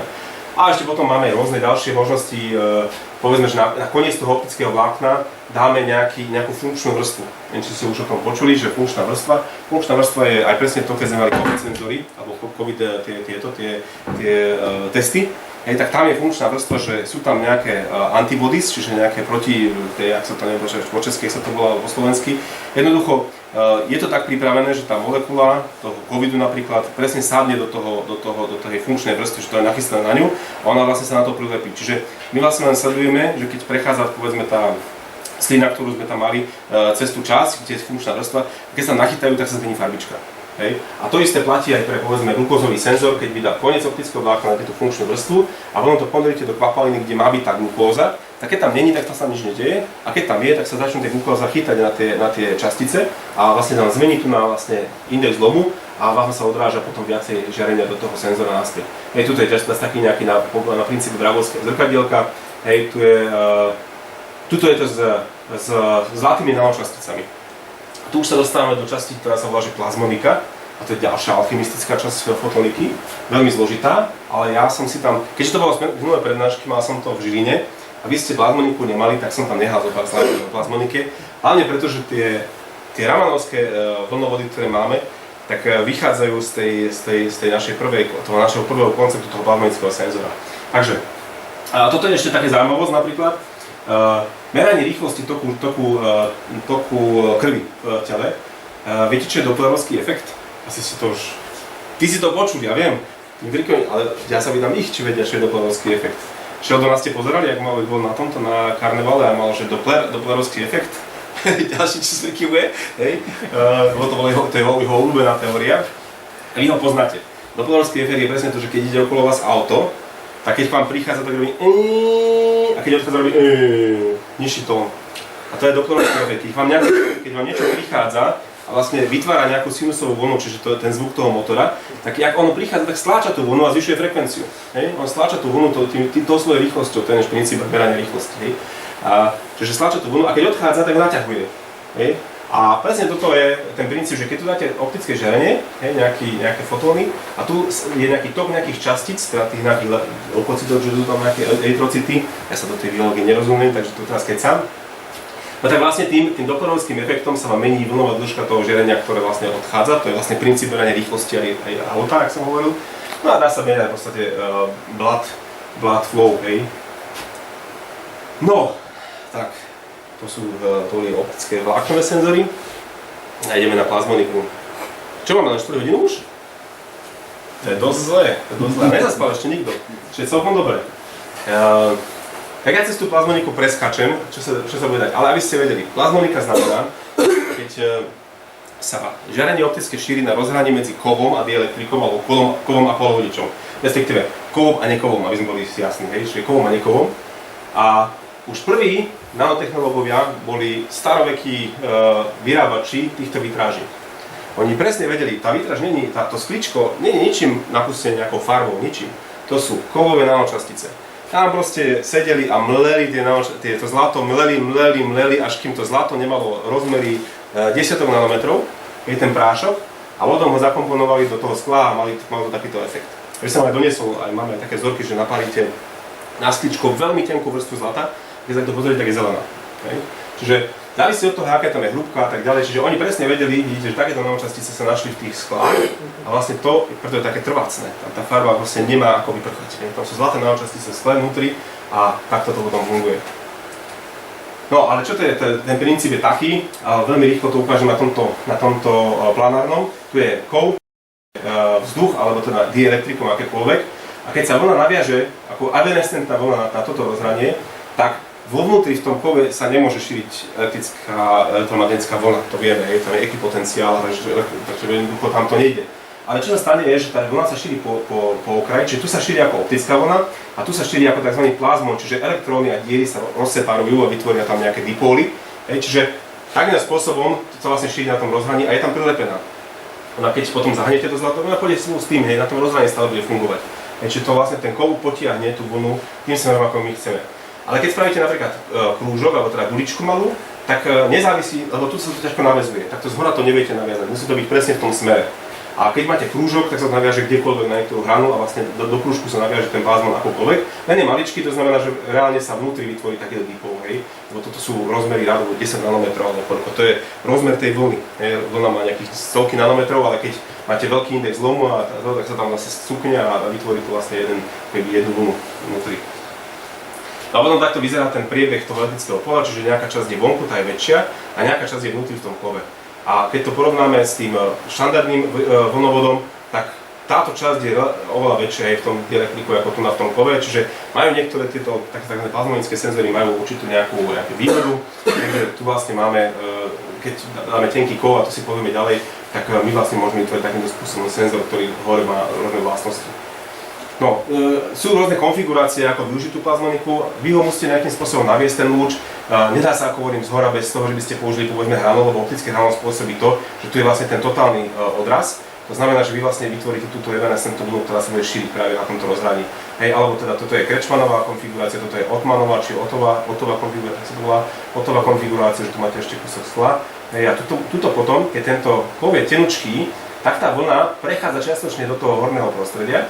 Tak keď tu dáte nejakú zmenu indexu vlnu, čiže nejaký analyt, a práve to je tá výhoda, že na to zlato hore vy viete dať tú funkčnú vrstvu, chlapnete tam nejaký roztok, napríklad vašu slinu a čakáte, že koľko tam je toho covidu, tak sa začne chytať na ten povrch, tu sa začne nachytávať a keď sa nachytá na ten povrch, tak sa vám zmení index zlomu a dokážete v posune tej čiary alebo posune toho uhlu, ktorým sa naväzuje tá plazmonika, tak viete potom určiť, že aký tam je vlastne, či tam ten materiál je alebo nie je. Čiže to sú také jednoduché senzory, biosenzory na rôzne aplikácie. Samozrejme, COVID je taký dobrý príklad pre mňa, ale v princípe to môžu byť rôzne proteíny v krvi a tak ďalej. Proste vy viete spraviť práve funkčné antibody na akúkoľvek takúto molekúlu a viete práve vychytávať len tie časti, ktoré potrebujete vy.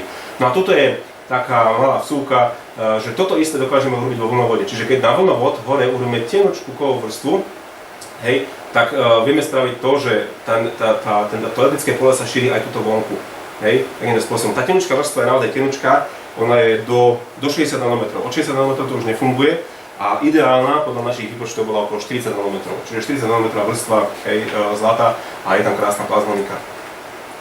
No a tuto náš kolega Maťko Weiss, on robil tieto pokusy, čiže robil rôzne hrúbky vrstiev toho zlata. Tu je zlato a tuto je striebro. Striebro má troška inde posunúť tú vlnovú dĺžku, čiže aj striebro nanočastice robili tí starí majstri, aby mohli mať povedzme žltú, červenú a tak ďalej. Vidíte, ak to pekne na týchto vyzerá na tých sklíčkach, lebo pod ním je papier, kde je vytlačené to UF, Ústav elektroniky a fotoniky, že to je vidno cez ne. A toto vidno nejaké spektrálky a tak ďalej. No a teraz toto je tenká vrstva, tamto je takto, keď je spojitá, tak sa to nedá vidieť, dá sa to vidieť iba keď to naviažete cez ten hranol. Ale keď to sú maličké častice, tak to vyzerá takto. Hej. Že to vlastne sa naväzuje z rôznych úhlov a tým pádom tá plazmonika je tam vidieť pod všetkými úhlami. Dobre, princíp plazmoniky som rýchlo prebehol, poďme na typy vlnovodov. Typy vlnovodov môžu byť tzv. Pásikový vlnovod, čiže vonku nad substrátom. Potom je tzv. Zapustený vlnovod, to je princíp povedzme tohto. To sa robí, to je kvôli technológii prípravy. Máte nejaký substrát, povedzme sklo, chcete na ňom urobiť hore vlnovod, tak zakryjete časti, kde nechcete mať vlnovod, to je nejaký litografický proces tam máte, potom to ponoríte do nejakého agresívneho prostredia, nejakého roztoku, pri vysokej teplote sa začnú vymieňať ióny práve z tej časti, ktorá je odhalená a vlastne tu nám prebieha tá výmena iónov a keď sa vymenia, tak sa zmení index zlomu. Čiže zvýši sa index zlomu a vytvoríte tzv. Difúzny vlnovod. Difúzny vlnovod. Potom tu máme rôzne druhy tých pásikových vlnovodov. Nejdem sa tým zaoberať, akože zbytočne sa budeme tým, lebo toto nemá nejaký veľký význam, čiže žiadne sa drží vo vnútri v tých vlnovodoch. No a toto je náš senzor, toto sú naše obrázky, ktoré sme spravili, mali sme predtým projekt na plazmonický vlnovod, teraz máme projekt na ramanovský vlnovod. A Teda plazmický vlnovod bol jednoducho správaný, máme tu nejaký tzv. Taper, v slovenčine, češtine na to nemáme slovo, ja to volám zužovač, hej, čiže zuží vlastne, alebo keď chcete naviazať čo najviac žiarenia, tak potrebujete veľkú plochu, na ktorú to naviažete a potom ten vlnovod, ten rozdiel, možno ešte najväčší rozdiel medzi vlnovodom a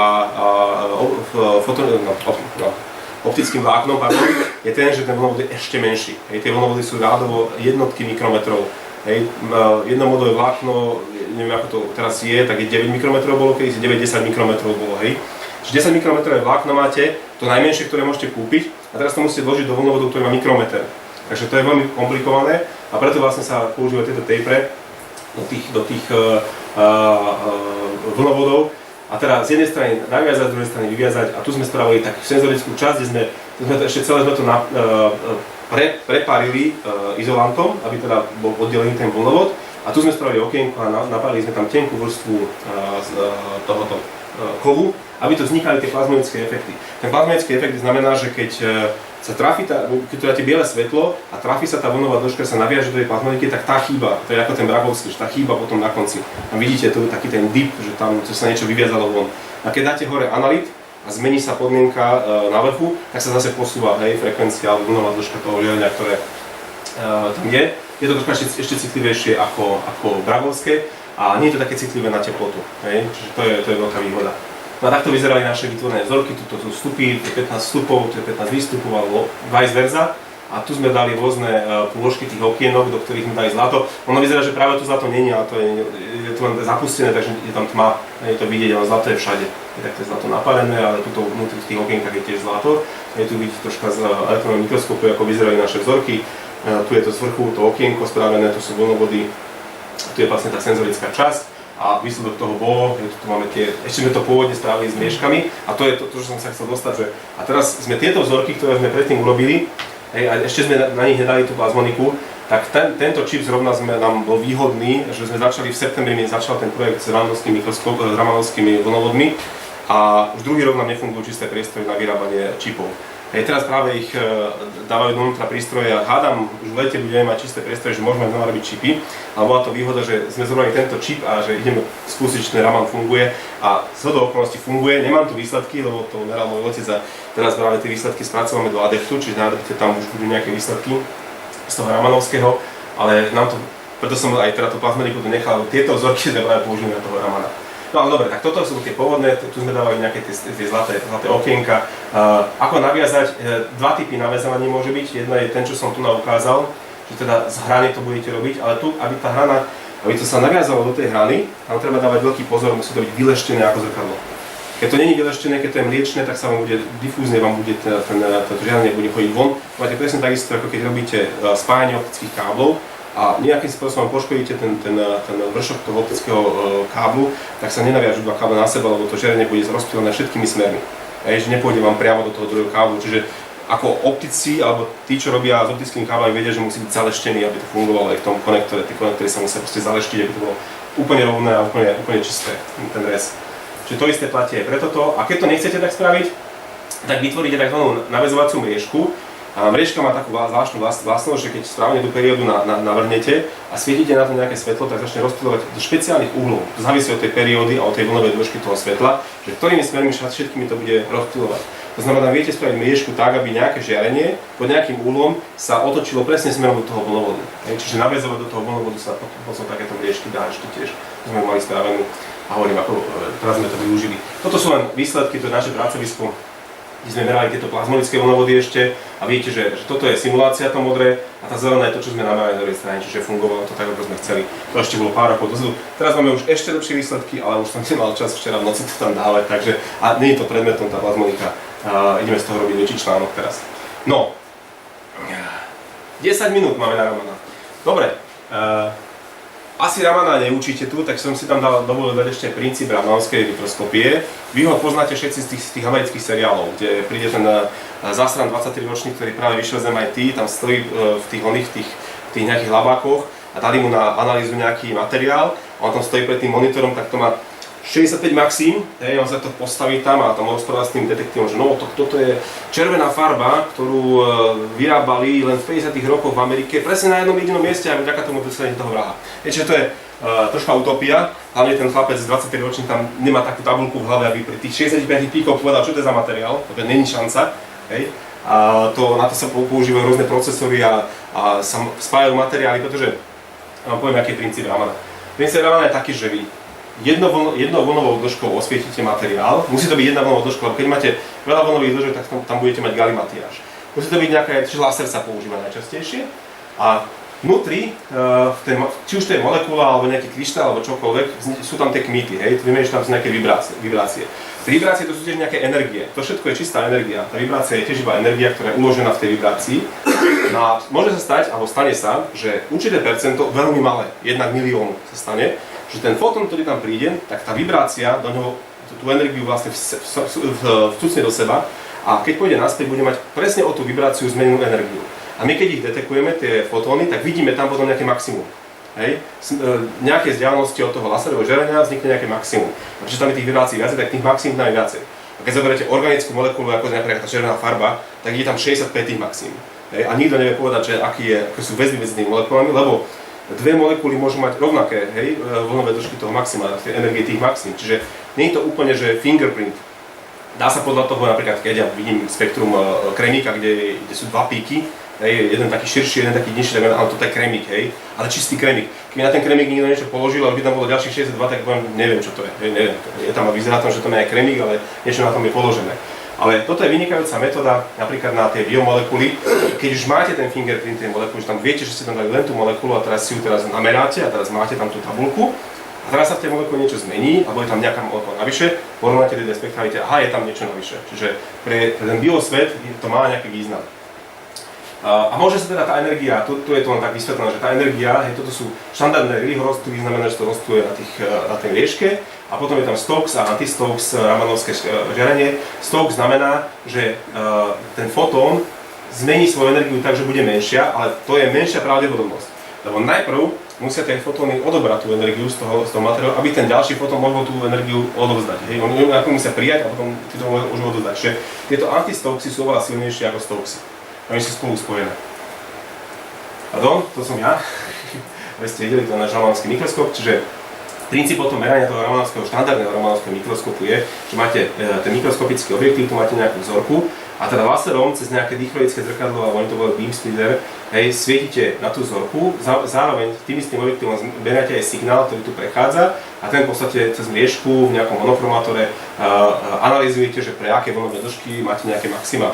Tá výťažnosť je naozaj malá, to sú moja kamera, čo tam mám, tak to bola za 150 000 kamera chladená peltierom na minus 60 stupňov, aby som ten signál vôbec dobre vedel namerať, to je veľmi slabúčký signál. A teda meriam to štandardným, hej, toto je mikroskopický objekt, štandardným v jednom maličkom bode a práve ten objem, ak sa hovorí, že objem je asi 1 mikrometer v tom tento veľký nejaký intenzity a stane mi ten ramanovský signál, ja ho zbieram. No a áno, ešte sa vrátim k plazmonike, lebo na toto sú dobré na biologické vzorky, môžete nájsť takéto výraz, že SERS, to je Surface Enhanced Raman Spectroscopy, nedal som tam ten celý názov, ale Surface Enhanced Raman Spectroscopy, že na substrát, to je technológia, ktorá je známa asi 10 rokov a používa sa v biomedicíne a všade, že tieto nanočastice nasekáte takto na ten substrát hore a dáte tam povedzme ešte aj tú funkčnú vrstvu na ne. A teraz keď tam príde tá molekula medzi tie dva, lebo tu vznikne ten plazmon, hej, a keď sú vedľa seba blízko, tak tu vznikne obrovské zosilnenie toho elektrického pola. A keď tá molekula sa dostane presne sem, tak ani nemusíte fokusovať na nejaký objem, ale presne v tom bode získate ten ramanovský signál oveľa silnejší. Čiže keď máte ramanovský signál bez toho SERSu, tak je to takto, nemusíte z toho tie píky hľadať. A keď máte tento SERS, to znamená tie Surface Enhanced Raman Spectroscopy, to sú tie substráty, tak máte takýto silný signál, nemusíte nič robiť. Na veľkej ploche to máte, hej, že proste tie molekuly tam proste jednoducho sú úplne excitované. No a VERS, čo znamená Waveguide Enhanced Raman Spectroscopy, je asi o tom, že ten vlnovod má veľkú dĺžku. A my sa bavili o tom, že to žiarenie prechádza čiastočne do tej hornej časti. Čiže keď na tom vlnovode, ktorý môže mať centimeter, hej, bude tých molekúl miliardy, tak časom sa nazbiera dosť ramanovského signálu, na to by ste ho mali celkom silný. A to je presne princíp, ktorý práve teraz je celku, akože dobre, posledných 10 rokov je to teraz vyhypované, ale posledných 5 už sa ide do toho, že to má veľmi dobré niektoré použitia. Ako treba vždy povedať, že keď sa niečo nové nájde, nikdy nemôžem povedať, že to bude teraz univerzálne a teraz všetko sa zmení a teraz budeme všetci mať len optické počítače a bohvie čo aké, také, to sú všetko kraviny. Všetko väčšinou má nejaký proces vývoja a všetky nové veci sa dajú použiť na nejaké aplikácie, ale veľa aplikácií ešte ostane z tých starších vecí, čiže elektroniku nenahradia optické počítače. Minimálne najbližších 100 rokov nie je to vlastne, sa vás to netýka, hej. Možno, že zistíme niečo ďalej neskoršie, ale optické počítače budú mať svoje použitie, ale nie v domácnostiach pravdepodobne, to je úplne zbytočné. Hej. Treba si hlavne uvedomiť, že áno, oni budú strašne výkonné, ale už potrebuje taký strašne výkonný počítač doma. A koľko to bude stáť, hej. Čiže trh vám určí vlastne to, že sa to nebude používať doma, lebo to bude nekonečne drahé a tým pádom stále sa budú vyrábať počítače pre normálnych ľudí a tým pádom nič takého nebude ako nejaké celoptické počítače bežne v domácnosti. Takže viac princíp je takýto, tie typy tých možných nejakých konfigurácií, ktoré som našiel, ja som to postiahoval teraz z nejakých článkov, lebo ja ešte vlastné výsledky teda moc nemám, ale začíname s týmto robiť. Takže štandardný pásikový vlnovod to môže byť, čiže tuto je pekne nakreslené, že tuto je pump, to znamená, odtiaľ to ide laser naväzovaný do toho a ten ramanovský signál sa vytvára počas tej cesty a veľa toho ramanovského signálu sa aj stratí, pretože on ide všetkými smermi. Ale je tam veľká šanca, že pôjde aj smerom naspäť, aj smerom ďalej v tom vlnovode, čiže tu sa dá namerať naozaj. Reálne už sme to namerali práve na tých našich vzorkách, že sme tú vriežku naviazali laser a spätne sme namerali ramanovský signál, keď sme tam dali, kvapli sme tam izopropyl, tak ho bolo pekne vidieť, hej. Doslova sme to z toho spektra dokázali určiť. Čiže ďalší princíp, čo sme našli, je taký, čo sa vraj už teraz bežne používa, tak je teda optické vlákno, alebo teda vlákno, ktoré je duté a tam tá tekutina vnútri tečie, hej. Čiže keď do toho naviažete potom ten laser, tak vlastne v tom istom médiu, ktoré musí byť ale samozrejme s väčším indexom lomu, ako je tá trúbka, hej. Čiže aby tu fungoval ten vlnovod, tak to môžete rovno namerať, tam bude veľmi silný signál určite, ale to je relatívne komplikované na vytvorenie. No a potom sú tie kovové, hej, čiže je to aj možnosť použitia tej našej plazmoniky na tieto podobné veci, lebo tu vidím, že existuje teda spodná ková vrstva, hej, a môžete to potom cez tú prizmu, tuto je prizma, do spodu to môžete excitovať a vlastne ramanovský signál potom môžete merať z vrchu. Hej, čo je celku výhodné, keď máte oddelený, ten konfokál má svoje výhody, lebo použijete jeden objektív na obidve, ale zase keď môžete excitovať z jednej strany a zberať z druhej strany, je to vždy lepšie. Hej, vždycky to je lepšia konfigurácia. No a toto sú dva kovové pásiky a vlastne z toho kovového pásiku cez tú plazmoniku vám vychádza von ten ramanovský signál, on sa vyväzuje cez tú plazmonickú štruktúru von, lebo je tenká, tu je hrubý a tu je tenký ten pásik. No a teraz, že aké sú možnosti versu, môžete použiť rôzne materiály.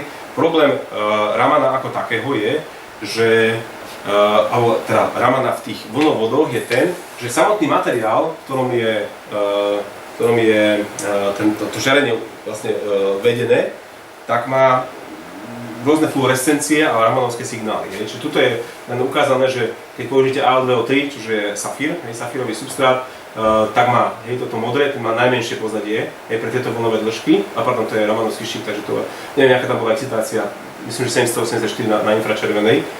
A tu máme silikón nitrit, čo my budeme používať, to je veľmi materiál, ktorý sa momentálne hodne skúma. Silikón nitrit sa relatívne dobre rastie, má index lomu okolo 2, to znamená, dá sa použiť na vlnovody veľmi šikovne, a to je ten červený. Potom tu je zelený tantal oxid, má takéto pozadie a ramanovské píky. Takže s týmto musíte rátať, keď meráte ten raman potom v tom vlnovode, že toto musíte potom, ten background musíte nejakým spôsobom odčítať odtiaľ. Takže to sú tie materiály, toto sú typy vlnovodov a dostaneme sa aj k tomuto slot waveguideu, lebo to som ešte nespomenul. Toto je ten strip waveguide, ktorý si vieme predstaviť, lebo my si to už povedali, že ak sa vnútri šíri tá zvlna. Toto je planárny, čiže to je slab, planárny vlnovod, len tam sa rozptýluje týmto smerom to žiarenie, čiže stráca sa nám toho žiarenia veľa, nie je to moc dobré na použitie.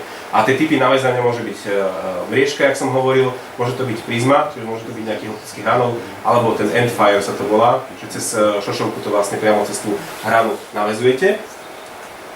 No a teda pre ten strip waveguide, tam sa drží tá vlna vo vnútri, častočne vychádza von, čiže tuto sa ten ramanovský signál vytvára. Tu sú nejaké príklady, že na akej dĺžke, aký musí byť dlhý ten vlnovod, aby ten signál dosahoval nejaké maximum. Čiže vidíme, že nejakých pár centimetrov, 0,5 cm, čiže nejaké 3 cm keď má, tak tam je ten signál, meraný signál najsilnejší.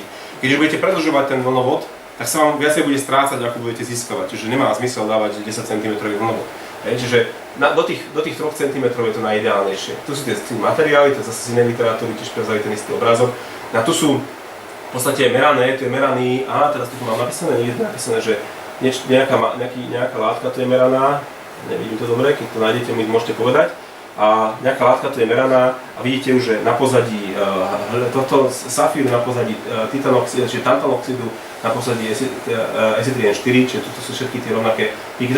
Tie čiarky ukazujú tie píky toho ramana, toho materiálu, ktoré boli merané. Čiže dá sa to. Dá sa na tých materiál namerať, len to pozadie potom musí dať dole z toho celého. No a poďme k tomu Slotwave Guideu, aby sme sa stihli. Minútu máme preč, ale už sme na konci, verte mi, už sme na konci. Je to troška iný vlnovod ako ten pásikový, ako sme si povedali predtým. Je to presne opačne urobené, že tu sú dva ako keby vlnovody, ale sú veľmi tenké, sú pod difrakčným limitom tej vlny. Čiže keď vlna vnútri má mať, neviem či v tomto prípade 1064 nanometrov, tak ten rozmer celý je zhruba nejakých 500 nanometrov, tu to nie je napísané, 650 nanometrov, je celý rozmer, čiže ani tá vlna sa ani nezmestí do obidvoch. A to znamená, že táto časť má povedzme nejakých 200 nanometrov a táto maličká časť vnútri má 50 nanometrov. A vidíte, že ak sa tá vlna drží vnútri. To je taká, nie že nová technológia, poznáme to tiež už zo pár rokov, a je to neskutočne ťažké na výrobu. Neskutočne ťažké na výrobu a má to oveľa väčší význam pri tejto ramanovskej spektroskopii, lebo tá vlna sa drží práve medzi tými vlnovodmi a keď tam nalejete analyt, tak budete mať super výsledky. Hej? A je to aj vidieť, že v podstate pre štandardný strip waveguide máte výťažnosť niekde okolo 1, hej, pre nejakú dĺžku, alebo šírku toho pásika, a pre slot waveguide začínate niekde na 4, na 5 tej výťažnosti, keď máte ten slot čo najtenší. Čiže má to svoje výhody, aj tu som taký obrazok, keď som to hľadal, tak som našiel z iMacu, neviem či viete čo je iMac. iMac je v podstate európska firma, ktorá má tú najlepšiu technológiu výroby, čiže oni sú jedni z mála, neviem koľko je tých 9 či 8 nanometrových technológií, ktoré sú na svete, sú 3 alebo 4 a jednu z nich má iMac. Čiže oni robia tie čipy na tých 9 alebo pod difrakčným limitom a robia teda aj fotoniku. A teda v rámci fotoniky, toto je z ich stránky, že why slot waveguides, prečo používať slotové waveguidy a oni to vedia vyrobiť. Týchto 50 nanometrov ten pomer medzi výškou toho, čo musíte vyleptať a hrúbkou toho, čo musíte, je obrovský. To je 300 alebo 200 nanometrov výška a 50 nanometrov šírka. To sa bežnou technológiou nedá urobiť. Oni majú túto špeciálnu technológiu, kde to vedia urobiť. No a teda, prečo používať, lebo tu je prosím také porovnanie, že teraz nevidím na to dobre, nemám okulár. Tuto je Raman gain, čiže toto je koľko získate Ramana zo slotu, zo stripu a toto je SVG, to je Surface Wave Creating, čiže povrchová vriežka,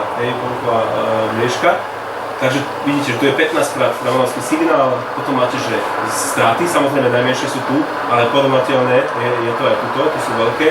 A potom máte, že figure of merit, to je vlastne pomer, tento figure of merit, to je pomer získania toho signálu ku pôvodnému signálu, čiže to je celkom akože dobrá výťažnosť. Raman gain koeficient, je ten figure of merit, Raman gain koeficient. Koľko ramanovského signálu získate z toho celkového. Tu som dal iba zo pár aplikácií, čo som našiel na webe, že povedzme, toto je jedna publikácia, kde ukázali, že tu majú ten čip, tu sú tie vlákna, ktoré je prívodné vlákno a signál out a takýto SERSAM návrh dajú, ktorý robí to mikrofluidikum, tak to tam spoja dokopy a potom cez tú mikrofluidiku dávajú nejaké látky a merajú Ramana potom cez to takýmto spôsobom.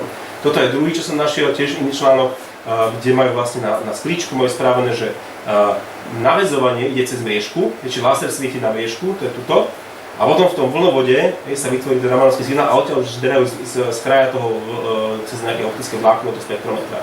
Aj tu pekne vidíte, ako to spravili. A toto som našiel ako peknú prácu talianskeho doktoranda, čiže už doktora v tomto prípade, lebo z jeho práce som vyťahol, ako to urobili tu že urobili si takúto kyvetku. Do tej kyvetky spravili taký držiak na čip, to je ten čip vnútri a z vrchu sú naväzované tie vlnovody cez hranu. Čiže tu potom ten vlnovod zhora takým štandardným ramanovským mikroskopom, ako máme my, môže to na tom čipe merať, čiže pre nás veľmi zaujímavé, lebo toto by mohlo byť jeden zo spôsobov, ako to začneme robiť my, minimálne v prvom roku našeho výskumu. Našou úlohou, prečo sme dostali projekt, je to, že chceme skúsiť Lebo veľa ľudí vyrába tieto ramanovské vlnovody na základe toho, že si kúpia substráty, ktoré sú hotové. Čiže máte tam presnú hrúbku vrstvy SCN a s tým musíte robiť, potom máte nejaké presné prvky, ktoré sú štandardné už dneska a ten iMac vyrába štandardné prvky. Vy keď chcete dať vlastnú vec tam vyrobiť, tak to stojí strašne veľké peniaze, lebo to musíte celú masku meniť a všetko celú tú výrobu. Čiže my, keďže máme výrobu, tak sa pokúsime zmeniť tie rozmery, lebo tie štandardné rozmery nie sú ideálne na ten Raman a zmeniť rozmery. Čiže máme, toto je to, čo už máme navrhnuté. Toto je naša prvá maska, ktorá je navrhnutá. Tu sú také krúžky alebo také elipsy tých vlnovodov natočené, tu je vstup, tu je natočená, tu je výstup a tak ďalej. Majú rôzne rozmery, rôzne dĺžky. Čiže v prvom kroku, keď si vyrobíme tento čip, budeme zisťovať, aký je vplyv dĺžky toho vlnovodu na ten ramanovský signál a tak ďalej. Potom tu máme plyn naviazania, budeme mať takéto, čo budú zraň naviazované, budeme mať také, čo budeme mať na prístupových mriežkach. To je technológia, ktorú nemáme a musíme si ju dať spraviť niekde. No a tu sú nejaké prvé hodnoty tých výsledkov, že Maťko aj vlastne simuluje, že ako my môžeme meniť hrúbku. My dokonca, keď sa všetko podarí, my môžeme meniť index zlomu toho materiálu, toho vlnovodu. Takže máme tú rastovú technológiu a vieme to spraviť. Čiže Maťko teraz simuluje, že aké boli najvýhodnejšie hrúbky, šírky tých vlnovodov. A ako vidíte, to som chcel teraz povedať, že to, čo vám vyhodí simulačný program, je ten efektívny index zlomu. S ňou si viete potom prepočítať, že aký je úhol šírenia vnútri v tom vlnovode. Hej, to je všetko. Ďakujem pekne za pozornosť. Dúfam, že som vás úplne neznutil. Neviem, či je priestor na otázky, ale skôr je priestor na vás, predpokladám všetkých. Já moc děkuji za přednášku, za pozornost. Pokud má někdo nějaký dotaz, tak jeden, dva, rychlý. A budem vedieť odpovedať. Čiže neviem všetko. Kde vidíš největší uplatnění z těch senzorů? Tak práve v tej biomedicíne, pretože pre nich je veľký problém, tie SERS substráty, tam sú tie nanočastice, to umývať. Umýť aj tie častice. To je veľmi ťažké to nejakým spôsobom recyklovať, čiže oni to musia väčšinou zahádzavať von. A tým pádom tento ramanovský, keďže nebude tam mať nanočastice, by bolo jednoduchšie ho umyť. My ho chceme spraviť dokonca tak, máme ešte tu Jožochova má tú púzdričku, že ten čip si zapúzdrime a urobíme tam len to okienko a že už príde vlákno dnu, vlákno von a zhora môže kvapnúť. Hej, čiže toto je pre medicínu podľa mňa, pre niektoré aplikácie, hej, že niektoré tie molekuly potrebujú ten enhancement toho SERSu, ale väčšina z nich nepotrebuje, to znamená na tej dĺžke sa ten ramanovský signál pekne ukáže. A vieš tam dať tú funkčnú vrstvu, vieš to potom viackrát vymeniť, dať dole funkčnú vrstvu, dať inú funkčnú vrstvu a tak ďalej. Čiže má to určite uplatnenie. Je to teraz dosť v kurze celé. Tak pokud není ještě jednou, moc děkujem. Ďakujem. Zvážil cestu z Bratislavy. Je to náročné, ale